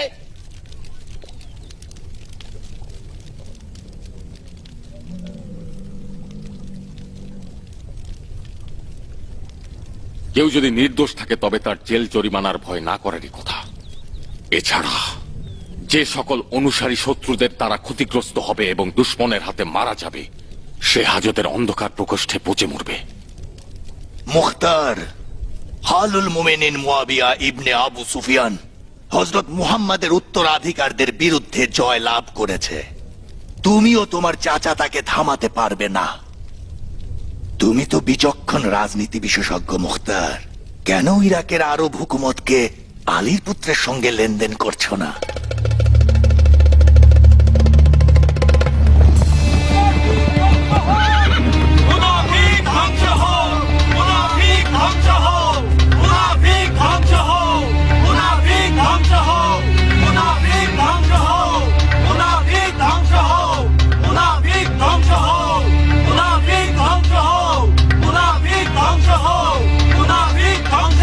হাজতে ঢুকাওনি কেন? চাইছিলাম জাতি যেন তামাশায় পরিণত না হয়।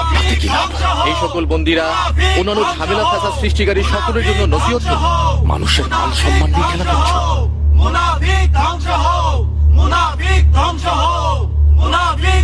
সকলের সামনে থেকে ঘুরে নিয়ে যাও।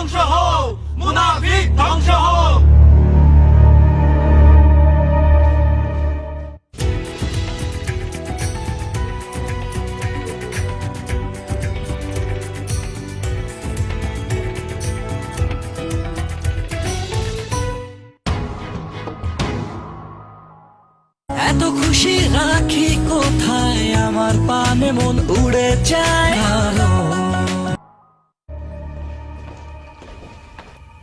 ভাইরা আমার, আমি ক্ষমা চাইছি। হয়তো আমার ভাতিজার সাহায্যে বেশ কিছুদিন এই পরিস্থিতি সামাল দেওয়া যাবে। এ হচ্ছে আমার ভাতিজা মুক্তার। আসসালামু আলাইকুম মুক্তার। ওয়ালাইকুম আসসালাম। আসুন। ওয়ালাইকুম আসসালাম। ওয়ালাইকুম আসসালাম। আবু উবাইদ সাকাফির পুত্র মুক্তারের কথা অসংখ্যবার শুনেছি, পরিচিত হয়ে ধন্য মনে করছি। ধন্যবাদ। আসুন, বসুন। আল্লাহ এই পবিত্র ভূমির সকলকে রহমত দান করুন। দরজা দিয়ে যখন প্রবেশ করছিলি, এক মুহূর্তের জন্য মনে হলো আমার ভাই আবু উবাইদ আসছে। জানিস না এই লেবাসে তুই কতটা তোর পিতার মতো দেখতে। আমার হাবা চাচা যান, আমাকে তুই ধন্য করেছিস। তোর সব খবর খুঁটিনাটি সব আমার কানে পৌঁছাচ্ছে। আজব কেরামতি দেখিয়েছিস।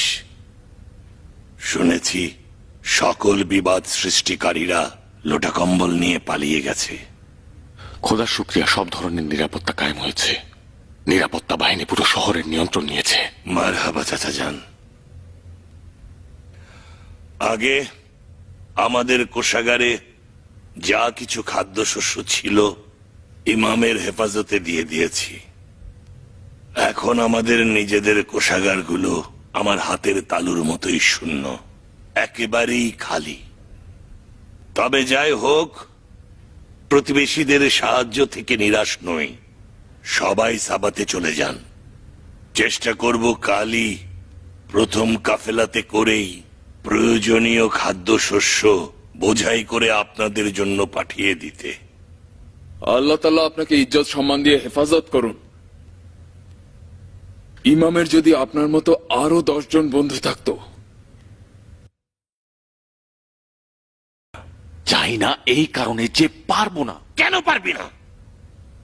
তুই তো যথেষ্ট বিচক্ষণতার অধিকারী, একজন বুদ্ধিমান সিপাহ সালার। তুই মাত্র অর্ধদিনে একেবারে শান্ত করে দিয়েছিস। কেন তুই এইভাবে চিন্তা করছিস যে ইরাকের সেনাবাহিনীকে পুনর্গঠন করতে পারবি না? অর্ধেক দিনে ঠান্ডা করেছিলাম, কারণ আমার পূর্ণ এখতিয়ার ছিল।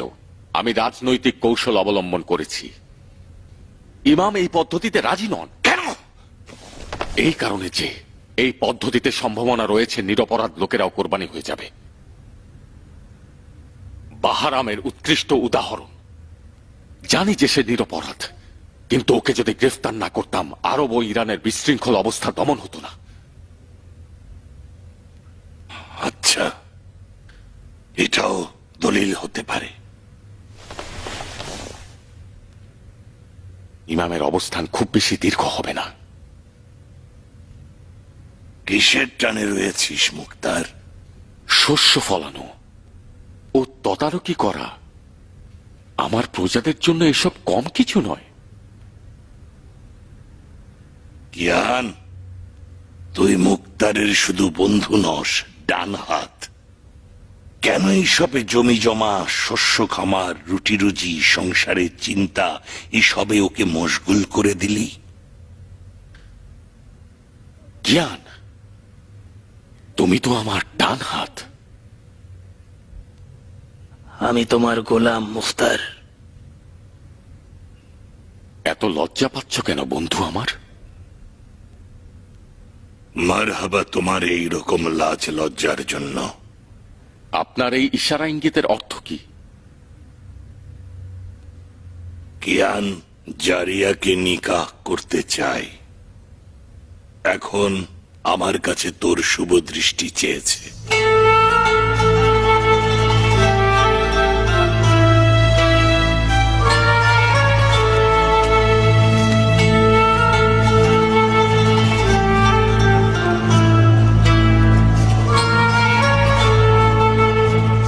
মন খারাপ করেছিস আবু ইসহাক? বন্ধু সম্পর্ক নিয়ে চিন্তা করেছি। খারাপ কিছু তো চিন্তা করোনি। মুক্তার দীর্ঘজীবী হোক! মুক্তার দীর্ঘজীবী হোক! মুক্তার দীর্ঘজীবী হোক! পরিস্থিতিটা বুঝি। মুক্তার দীর্ঘজীবী হোক! ভেবেছি হয়তো আমার ও তোমার বন্ধুত্ব আমার বোনের কারণে প্রাধান্য দিচ্ছ। আমি বিব্রত বোধ করছি কিয়ান। জারিয়ে আমার একমাত্র বোন আমার কাছেই বড় হয়েছে। আমি তাকে বাবার স্নেহ আদর দিয়ে বড় করেছি, কিন্তু বিশ্বাস করো সে আমার এখতিয়ারে নয়। তোমার আমার সম্পর্ক সম্পর্ক আমাকে ভাবিয়ে তুলছে কিয়ান, কিন্তু তারপরও আমার কোনো আপত্তি নাই। আজ রাতের বেলা আমাদের বাড়িতে এসো। আমি কোনো কিছু চাপিয়ে দিতে পারবো না।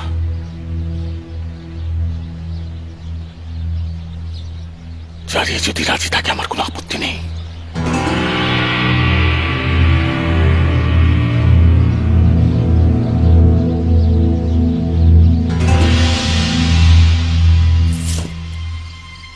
আরবের সঙ্গে আজামের বিয়ে?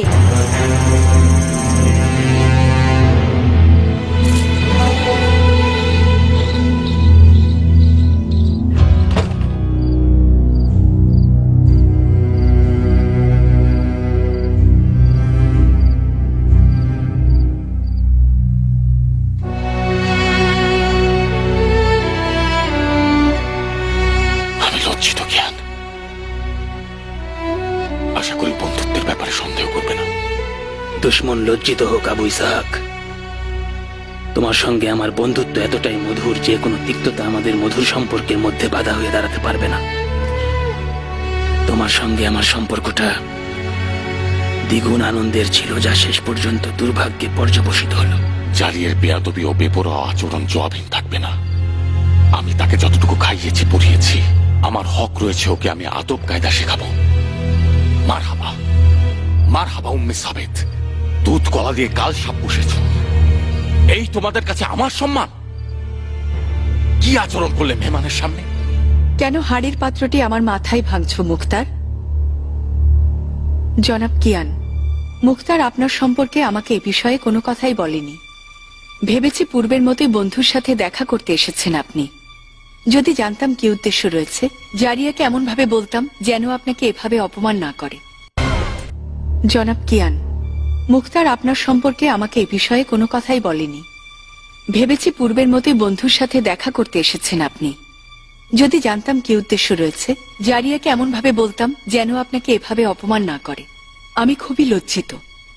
আমি এই কথাটি আরবদের কাছ থেকে অনেকবার শুনেছি বানু, আর কিছু বাকি নেই। এই বেয়াদবি সহ্য করবো না।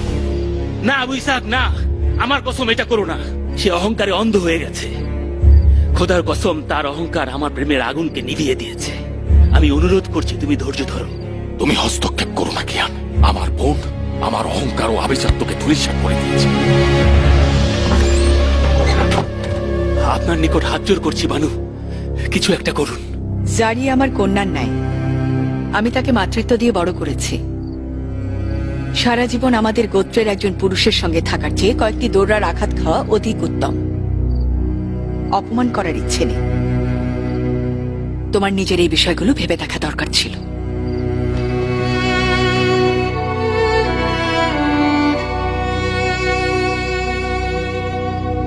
আমি বিশ্বাস করতে পারছি না তুমি ওই বীরের সন্তান যে কিনা ইরানে হামলার প্রথম দিকে ছিল, যে কিনা হস্তি আশ্রে ফেলেছিল, আর ওই বীরের সন্তান কিনা হস্তির সেই বীরত্বকে একজন ইরানির কাছে বিকিয়ে দিয়েছে। যদি তুমি ওই পিতার সন্তান হতে তাহলে আজ ইরানির বন্ধু হতে পারতে না। তুমি তোমার জবানের চাইতে অধিক লম্বা কথা বলছো, নির্লজ্জ কোথাকার। আমি একটি অভিজাত বংশের পক্ষে কথা বলছি মুক্তার। আমি একজন আরব কন্যা। আমি আবু উবাইদ সাকাফির কন্যা, যে কিনা নিজেই পালোয়ান ছিল। তুমি এখনো আমাকে একটা এতিম বাচ্চা মনে করছো, যার ভাই অনবরত খোঁটা দিয়ে যাচ্ছে, তাকে বড় করেছে। তুমি আমার জানের ওপরে আধিপত্য বিস্তার করছো। তুমি আমার ভাই হলে আমার প্রতি এই জুলুম করতে না। তুমি কিভাবে কবুল করলে যে একজন নিশানাহীন ইরানি আরব অভিজাত সম্ভ্রান্ত ঘরের কন্যাকে বিয়ে করার অভিলাষ দেখাবে? আমাদের সম্মান বংশ মর্যাদার উপর নির্ভরশীল নয়। আমরা মুসলমান। নাম নিশানাহীন ইরানি বলে তুমি তাকে কত বড় অপমান করেছো জানো? তুমি তাকে ভদ্রভাবে না বলে দিতে পারতে। ও আমাকে অপমান করেছে, আমিও অপমানের জবাব দিয়েছি। বিশ্বাস করলাম যে আরবের জাহেলি রক্ত তোমার রগে বয়ে যাচ্ছে। ভালো করে শোনো চারিয়ে, এখনো পর্যন্ত ভেবেছিলাম হালাল খাবার হয়তো তোমার আচার আচরণ পাগলামি পরিবর্তন করবে, আজ থেকে তোমার সঙ্গে আরবের জাহিলিদের ভাষায় কথা বলবো। অন্ধকার আর কুৎসিত জবান তোমাকে অন্ধ করে দিয়েছে। তুমি অতিথির সামনে আমাকে অপমান করেছো। আজ থেকে ঘরে বন্দি থাকো। তুমি তো সেটাই করেছিলে। তুমি সব সময় আমাকে একজন বন্দী হিসেবেই দেখেছো। তুমি আমার মালিক না আমার ভাই। তুমি যে কোনো মূল্যে তোমার ইরানি বন্ধুর কাছে আমাকে বিক্রি করে দিতে পারো। জ্ঞান বধূ চায়, ডাইনি নয়। তোমাকে আর কখনো বিয়ের কথা বলবো না। এত বেশি দিন অবিবাহিত থাকবে, এত দীর্ঘ সময় অবিবাহিত থাকবে যে তোমার মাথার চুল সব সাদা হয়ে যাবে।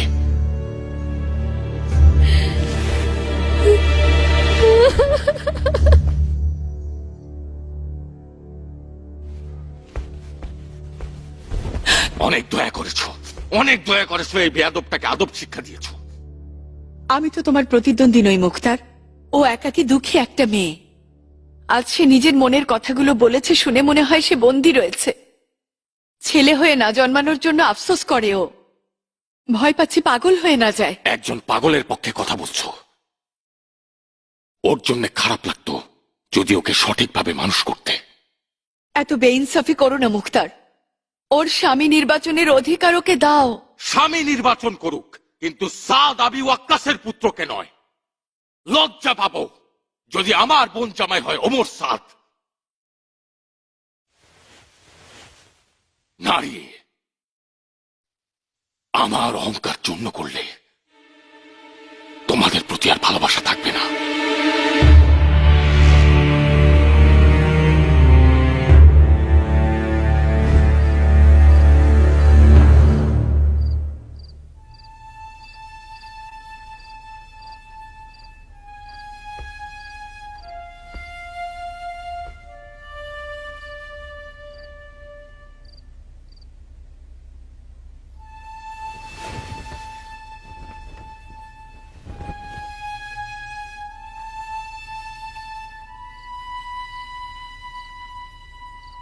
দেখলে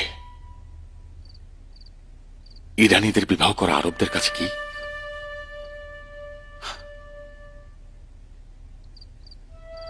যদি এ কথা আমার মুখে না শুনতে, সম্ভাবনা ছিল হয়তো তুমি আমাকে ভুল বুঝতে। তাই চেয়েছিলাম ওর এই রাজি না হওয়াটা তুমি এই আদবহীন মেয়ের কাছ থেকেই শোনো, যে মুখতারের একটা চিৎকারে যুদ্ধের ময়দানে সমস্ত পৃথিবী কাঁপিয়ে দেয়, সকলের চুল দাঁড়িয়ে যায়। নিজের ঘরে সেই মুখতার অনেকটাই দুর্বল।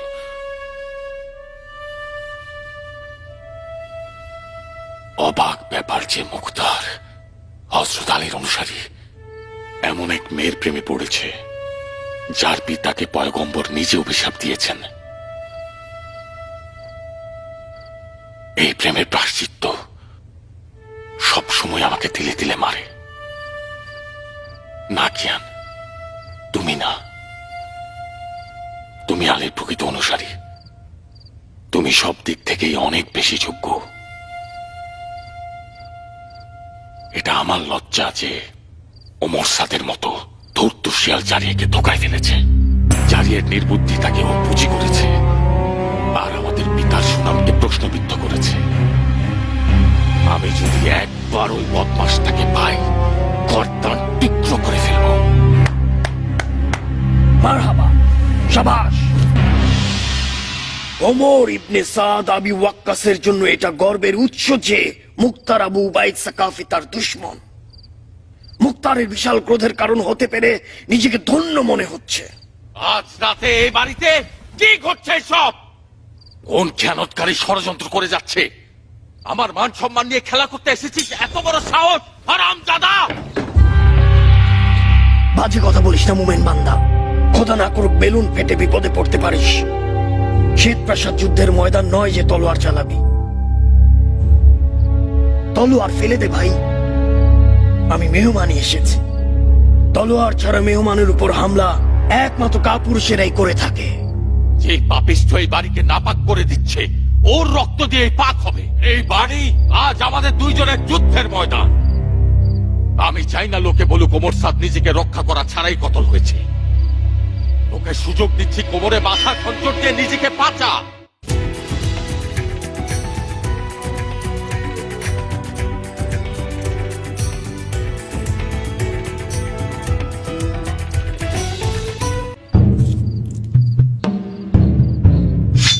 তাহলে তোমার সম্পর্কে যা শুনেছি সেগুলো সব অতিরঞ্জিত ছিল। জেরবি, জলদি মুক্তারের চাচাকে খবর দাও, যাও। জীবাণু, যাচ্ছি। আমার অপরাধ প্রমাণ করে আমাকে হত্যা করতে চাস, তাই না? তোর অপরাধ আমি তোর কবরে লিখে রাখবো। এখন নিজেকে হেফাজত কর। আমি জারিয়াকে বিবাহ করতে এসেছি, লড়াইয়ের জন্য না। জারিয়ের কাছে পৌঁছতে হলে আগে আমার মোকাবিলা কর।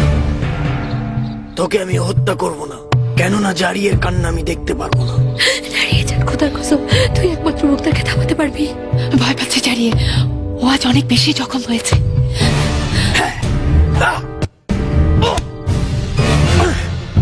বোকার মতো আচরণ করিস না।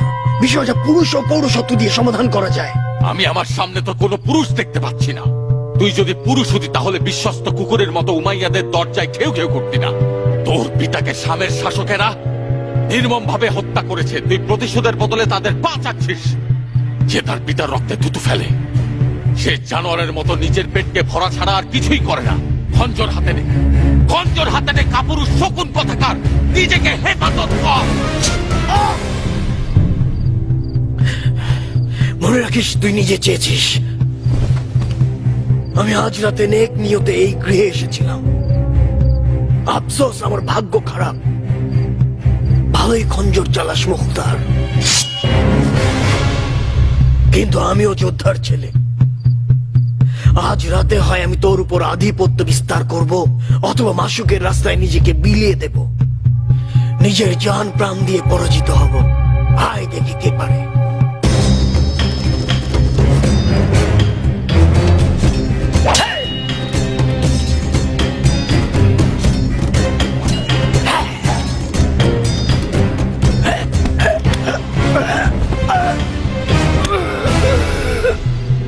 দাঁড়িয়ে যান, কিছু একটা কর। শেষ পর্যন্ত এই লড়াই আমাদের দুজনের প্রিয় একজনকে ছিনিয়ে নেবে। আমার হাত পা অবশ হয়ে আসছে জারিয়ে। এখনো পর্যন্ত মুক্তারকে এমন অবস্থায় দেখিনি আমি। বললাম খবর পাঠাতে, কোথায় গেল জেরবি? শুধু সাইদ চাচা এই আগুন লড়াই থামাতে পারে।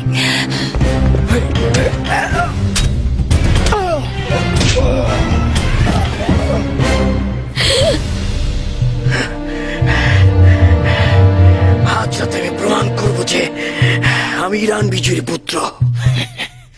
তুই ইরান বিজয়ের পুত্র? যদি তোর জন্য অল্প কিছু গর্বের বিষয় থাকে, সেটা হচ্ছে তোর পিতার গৌরবময় ইতিহাস। পিতার বিজয়ের গর্ব না করে নিজের হিম্মত দেখা পারলে। আমি দেখেছিলাম তুই কিভাবে নোংরা কাদায় লেপটেছিলি। আলীর চেলা তোর মতো রুচিহীন প্রতিদ্বন্দ্বী খোঁজা খারাপ কিছু না।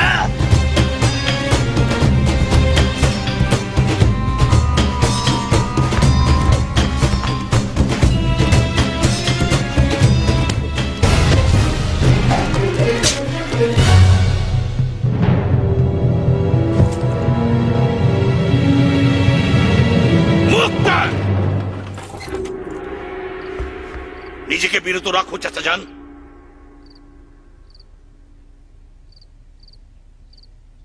তুই কোথায়, আর এই শ্বেত প্রাসাদে সাদের পুত্র কোথায়?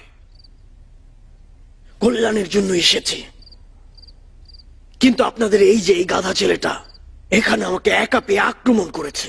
কি কল্যাণ হে গর্ধব? আমি নিকাহ করতে চাই আপনাদের জারিয়েকে।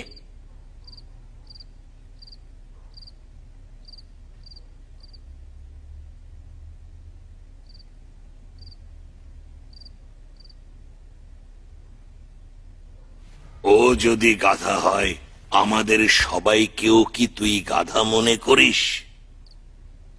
নিকাহ করতে চাইলে কিছু আনুষ্ঠানিকতা রয়েছে। তুই অনুমতি ছাড়া কিভাবে গৃহে প্রবেশ করলি, তাও রাতের বেলায়, যখন সবেতা প্রাসাদ পয়গম্বরের নাতির মেজবান? আসলেই নিকাহ করতে এসেছিস নাকি অন্য কোনো মতলব? বলতো। এই কাজটা কোথায় গুনাহের? জানি অনুমতি ছাড়া এসেছি, কারণ আমি জানতাম আমাকে ঢুকতে দেওয়া হবে না। নিশানা দেখে বোঝাই যাচ্ছে যে গৃহকর্তা আমাকে প্রবেশের অনুমতি দিতেন না। আজ রাতে শ্বেত প্রাসাদ পয়গম্বরের নাতির মেজবান। হ্যাঁ ঠিক আছে, আমিও তো এসেছি পয়গম্বরের সুন্নত পালন করতে। এক জায়গায় তোর কাজে ভুল করেছি সমর। সিদ্ধান্ত নিয়েছিলাম কেউ বিনা অনুমতিতে শ্বেত প্রাসাদে প্রবেশ করলে তাকে গ্রেফতার করা হবে। তুই কিভাবে প্রবেশ করলি আর এখনো জিন্দা আছিস? আচ্ছা, আমার ভাগ্য বেশ ভালো ছিল মনে হচ্ছে, বেঁচেই তো গেলাম। দয়া করুন আমাকে, ও আমার রক্ত ঝরিয়েছে। তুই ভাগ্য সম্পর্কে জানতিস না।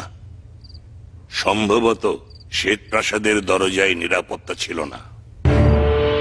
হয়তো আমাদের প্রহরীরা দেড়হাম ও দিনারের লোভে তোকে ছেড়ে দিয়েছে। খুব শীঘ্রই বোঝা যাবে ওকে নিকা করার উদ্দেশ্য কি ছিল নাকি অন্য উদ্দেশ্য ছিল। ওকে গ্রেফতার করো।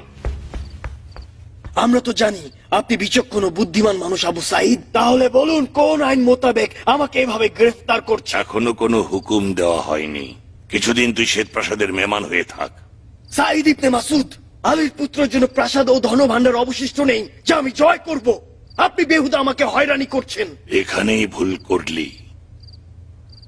যতক্ষণ পয়গম্বরের নাতির মেজবান হিসেবে রয়েছি, ইচ্ছে হচ্ছে শামের শয়তানদের মতোই হুকুমত করি। যদি দলিল চাস তো হাজির রয়েছি, দেখাবো দলিল।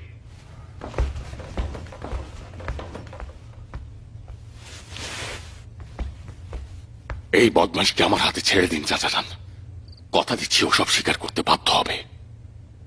এক শর্তে মুক্তার, ওকে তুই জানে মারবি না।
তোমার সাথে একটু গল্প করতে আসলাম। আমিও আমার গল্প মেহেরবানি ও মহব্বত সহকারে বলেছিলাম। মেনে নিচ্ছি, কিন্তু আমি ওই সময়ে কিছুটা উত্তেজিত ছিলাম। তুমি কিছুটা উত্তেজিত ছিলে? এটা কি ইনসাফ ছিল? তুমি তোমার ইচ্ছে মতো গালি ও অপবাদ দিয়েছো, তাও আবার আমার জারিয়ার চোখের সামনে। তুমি যেন বোবা হয়ে যাও মুখতার। তুমি জানো প্রেমিকার সামনে প্রেমকে তুচ্ছ করা মৃত্যু যন্ত্রণার মতো। যখন কান্না করতে পারছো তার মানে তোমার মধ্যে এখনো মনুষ্যত্ব বিদ্যমান রয়েছে। অতএব দুইজন পুরুষের মতোই কথা বলতে পারবো।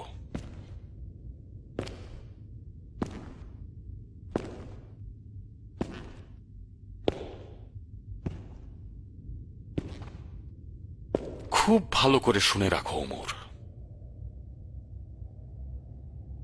যে সকল মানুষকে তুমি হত্যা করেছো তাদের মুন্ডু দিয়ে আমি আজ রাতে তোমার জন্য পাপোশ তৈরি করতে পারবো এবং আজরাইলকে নিমন্ত্রণ জানাবো। এছাড়া আমি মদিনার হাকিমের নিকট গিয়ে বলবো যে তুমি এই অন্ধকার হাজতে তোমার পাপিষ্ঠ রুহের অসুস্থতায় আয়নায় দেখছো, তুমি তওবা করেছো এবং তোমার কবিরা সগীরা সব গুনাহের স্বীকারোক্তি তুমি নিজে দিচ্ছ। তোমার উপর আজ রাতে মারেফাতের মালাকুত নাজিল হয়েছে এবং তুমি সেই পাপ বহন করে এই শ্বেত প্রাসাদে নিয়ে এসেছ, ইত্যাদি ইত্যাদি।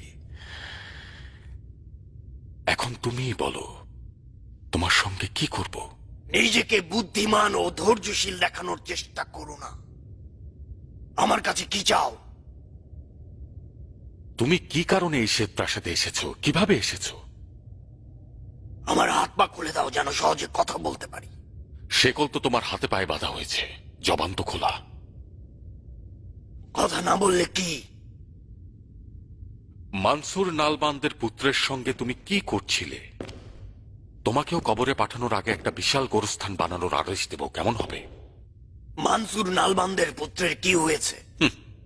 তুমি সব ঘটনা ভুলে গিয়েছ। এত সব অসংখ্য গুনাহ তুমি করেছো যে মনে না থাকাটাই স্বাভাবিক। মানসুর নালবান্দের পুত্র এবং মানসুর নালবান্দের ভাইয়ের ছোট কন্যার ভাই, যে কিনা নিজেকে ফাঁসিতে ঝুলিয়েছে, তোমার হাত সেখানে পৌঁছায়নি। ওদের শস্য ভাণ্ডার জ্বালিয়ে দেওয়া হয়েছে, তুমি জ্বালিয়ে দিয়েছ। খাদ্য ভাণ্ডারে আগুন জ্বালানোর অপরাধের শাস্তি হচ্ছে হাজত, কিন্তু তার ভেতরে যে কষ্ট তা এখনো তাজা আছে, তাজা তাজা। খোদার উসিলায় যদি ও একবার তোমাকে হাতের নাগালে পায়। তুমি কি বুঝতে পেরেছ? মানসুর নালবান্দের পুত্র তোমাকে হত্যা করবে, অত্যন্ত গৌরবের সঙ্গে অহংকার নিয়ে তোমার গর্দান ছিন্ন করবে। শুনে রাখো, সাদ আবি ওয়াক্কাসের পুত্র, ইরান বিজয়ী সর্দারের পুত্র। একেবারে সারা জীবনের জন্য উন্মাদ হয়ে যাবে। তারপর দোয়া করো। আচ্ছা, তুমি কি চাও? আজব ধুরন্ধর তুমি দেখছি।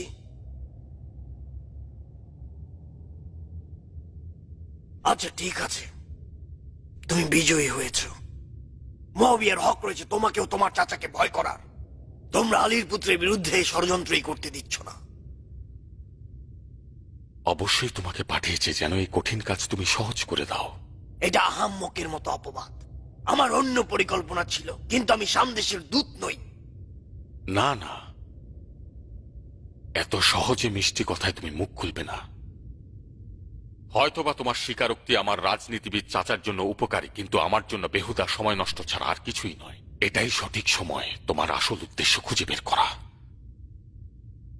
যেন সব সময়ের জন্য তোমার পাপাচার থেকে, তোমার মিথ্যাচার থেকে, তোমার জুলুম থেকে নিজেকে মুক্ত রাখতে পারি।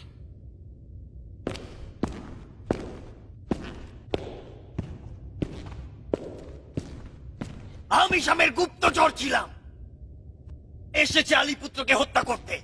ঠিক আছে, তুমি এটাই চাইছিলে তাই না? এটাই তো তোমার ধোঁকাবাজি স্বীকারোক্তি। তুমি একা এসেছো আলীপুত্রকে হত্যা করতে, যাকে কিনা কঠিন নিরাপত্তা দিয়ে ঘিরে রাখা হয়েছে। আমার মনে হয় তুমি গাধার মগজ খেয়ে এসব আজগুবি গল্প আমাকে শোনাচ্ছ। খোদা লানত শয়তানের উপরে। কেন শয়তানের উপরে? তোমার উপরে নয় কেন? মুখতার, আমি শামের গুপ্তচর হিসেবে আসি নাই। আমার কথা বিশ্বাস করছো না? যাও মানসুরের বন্দি ছেলের সঙ্গে যা ইচ্ছা তাই করো। আমি কুশাকের প্রাসাদে এসেছি যেন কুশাকের কলব অর্থাৎ তোমাকে ইরাকের বাদশা হওয়ার জন্য রাজি করাবো, যাতে তুমি আলী পুত্রের সহযোগী না হয়ে নিজেই হাকিম হতে পারো। এই সুযোগ নষ্ট করো না মুখতার, তুমি চাইলেই সব পারো। শাসক মুআবিয়া হযরত আলীর পুত্রের মুন্ডুর বদলে তার কন্যাকে দেবে। হযরত মুআবিয়ার মেয়ের জামাতা মানে হচ্ছে ইরাকের বাদশা, কিন্তু তুমি এবং তোমার চাচা এই আশায় ঘুরে বালি দিচ্ছ। এর মধ্যে তোমার স্বার্থ কি? অনেক কিছুই, কম করে হলো জারিয়ে। খোদার কসম বলছি মুখতার, তোমার ও তোমার চাচার এই প্রতিরোধ করে কোনো লাভ নেই। মুআবিয়া হামলা করার পরিকল্পনা করেছে, তার মোকাবেলায় কেউ নেই। ইরাকিরা ময়দান খালি করে দিয়েছে। আমি তো জানি তুমি এই ছোটবেলা থেকে ইরাকের বাদশা হওয়ার স্বপ্ন দেখতে। কতদিন পর্যন্ত নিজেকে জমি জমা, লাঙ্গল, কোদাল নিয়ে ব্যস্ত রাখবে? তোমার 40 বছর পূর্ণ হলো। আজ কবুল না করলে আগামীকাল দেরি হবে। আয় অন্য কেউ কিছু করার আগেই হাসানকে মুআবিয়ার কাছে হস্তান্তর করি। আমরা তো তাকে হত্যা করতে চাই না, মুআবিয়াও তাকে হত্যা করবে না। আমি নিশ্চিত শামের বাদশা সাধারণ জনগণকে ধোঁকা দেওয়ার জন্য নিজের হাতকে পয়গম্বরের নাতির খুনে রঞ্জিত করবে না। এছাড়া আমি জামের বাচ্চার তরফ থেকে ইমাম হাসানের জন্য আমানতনামাও আনতে পারবো। এই কারণে তোমার সঙ্গে তোমার মুখ বন্ধ করো, এই জন্য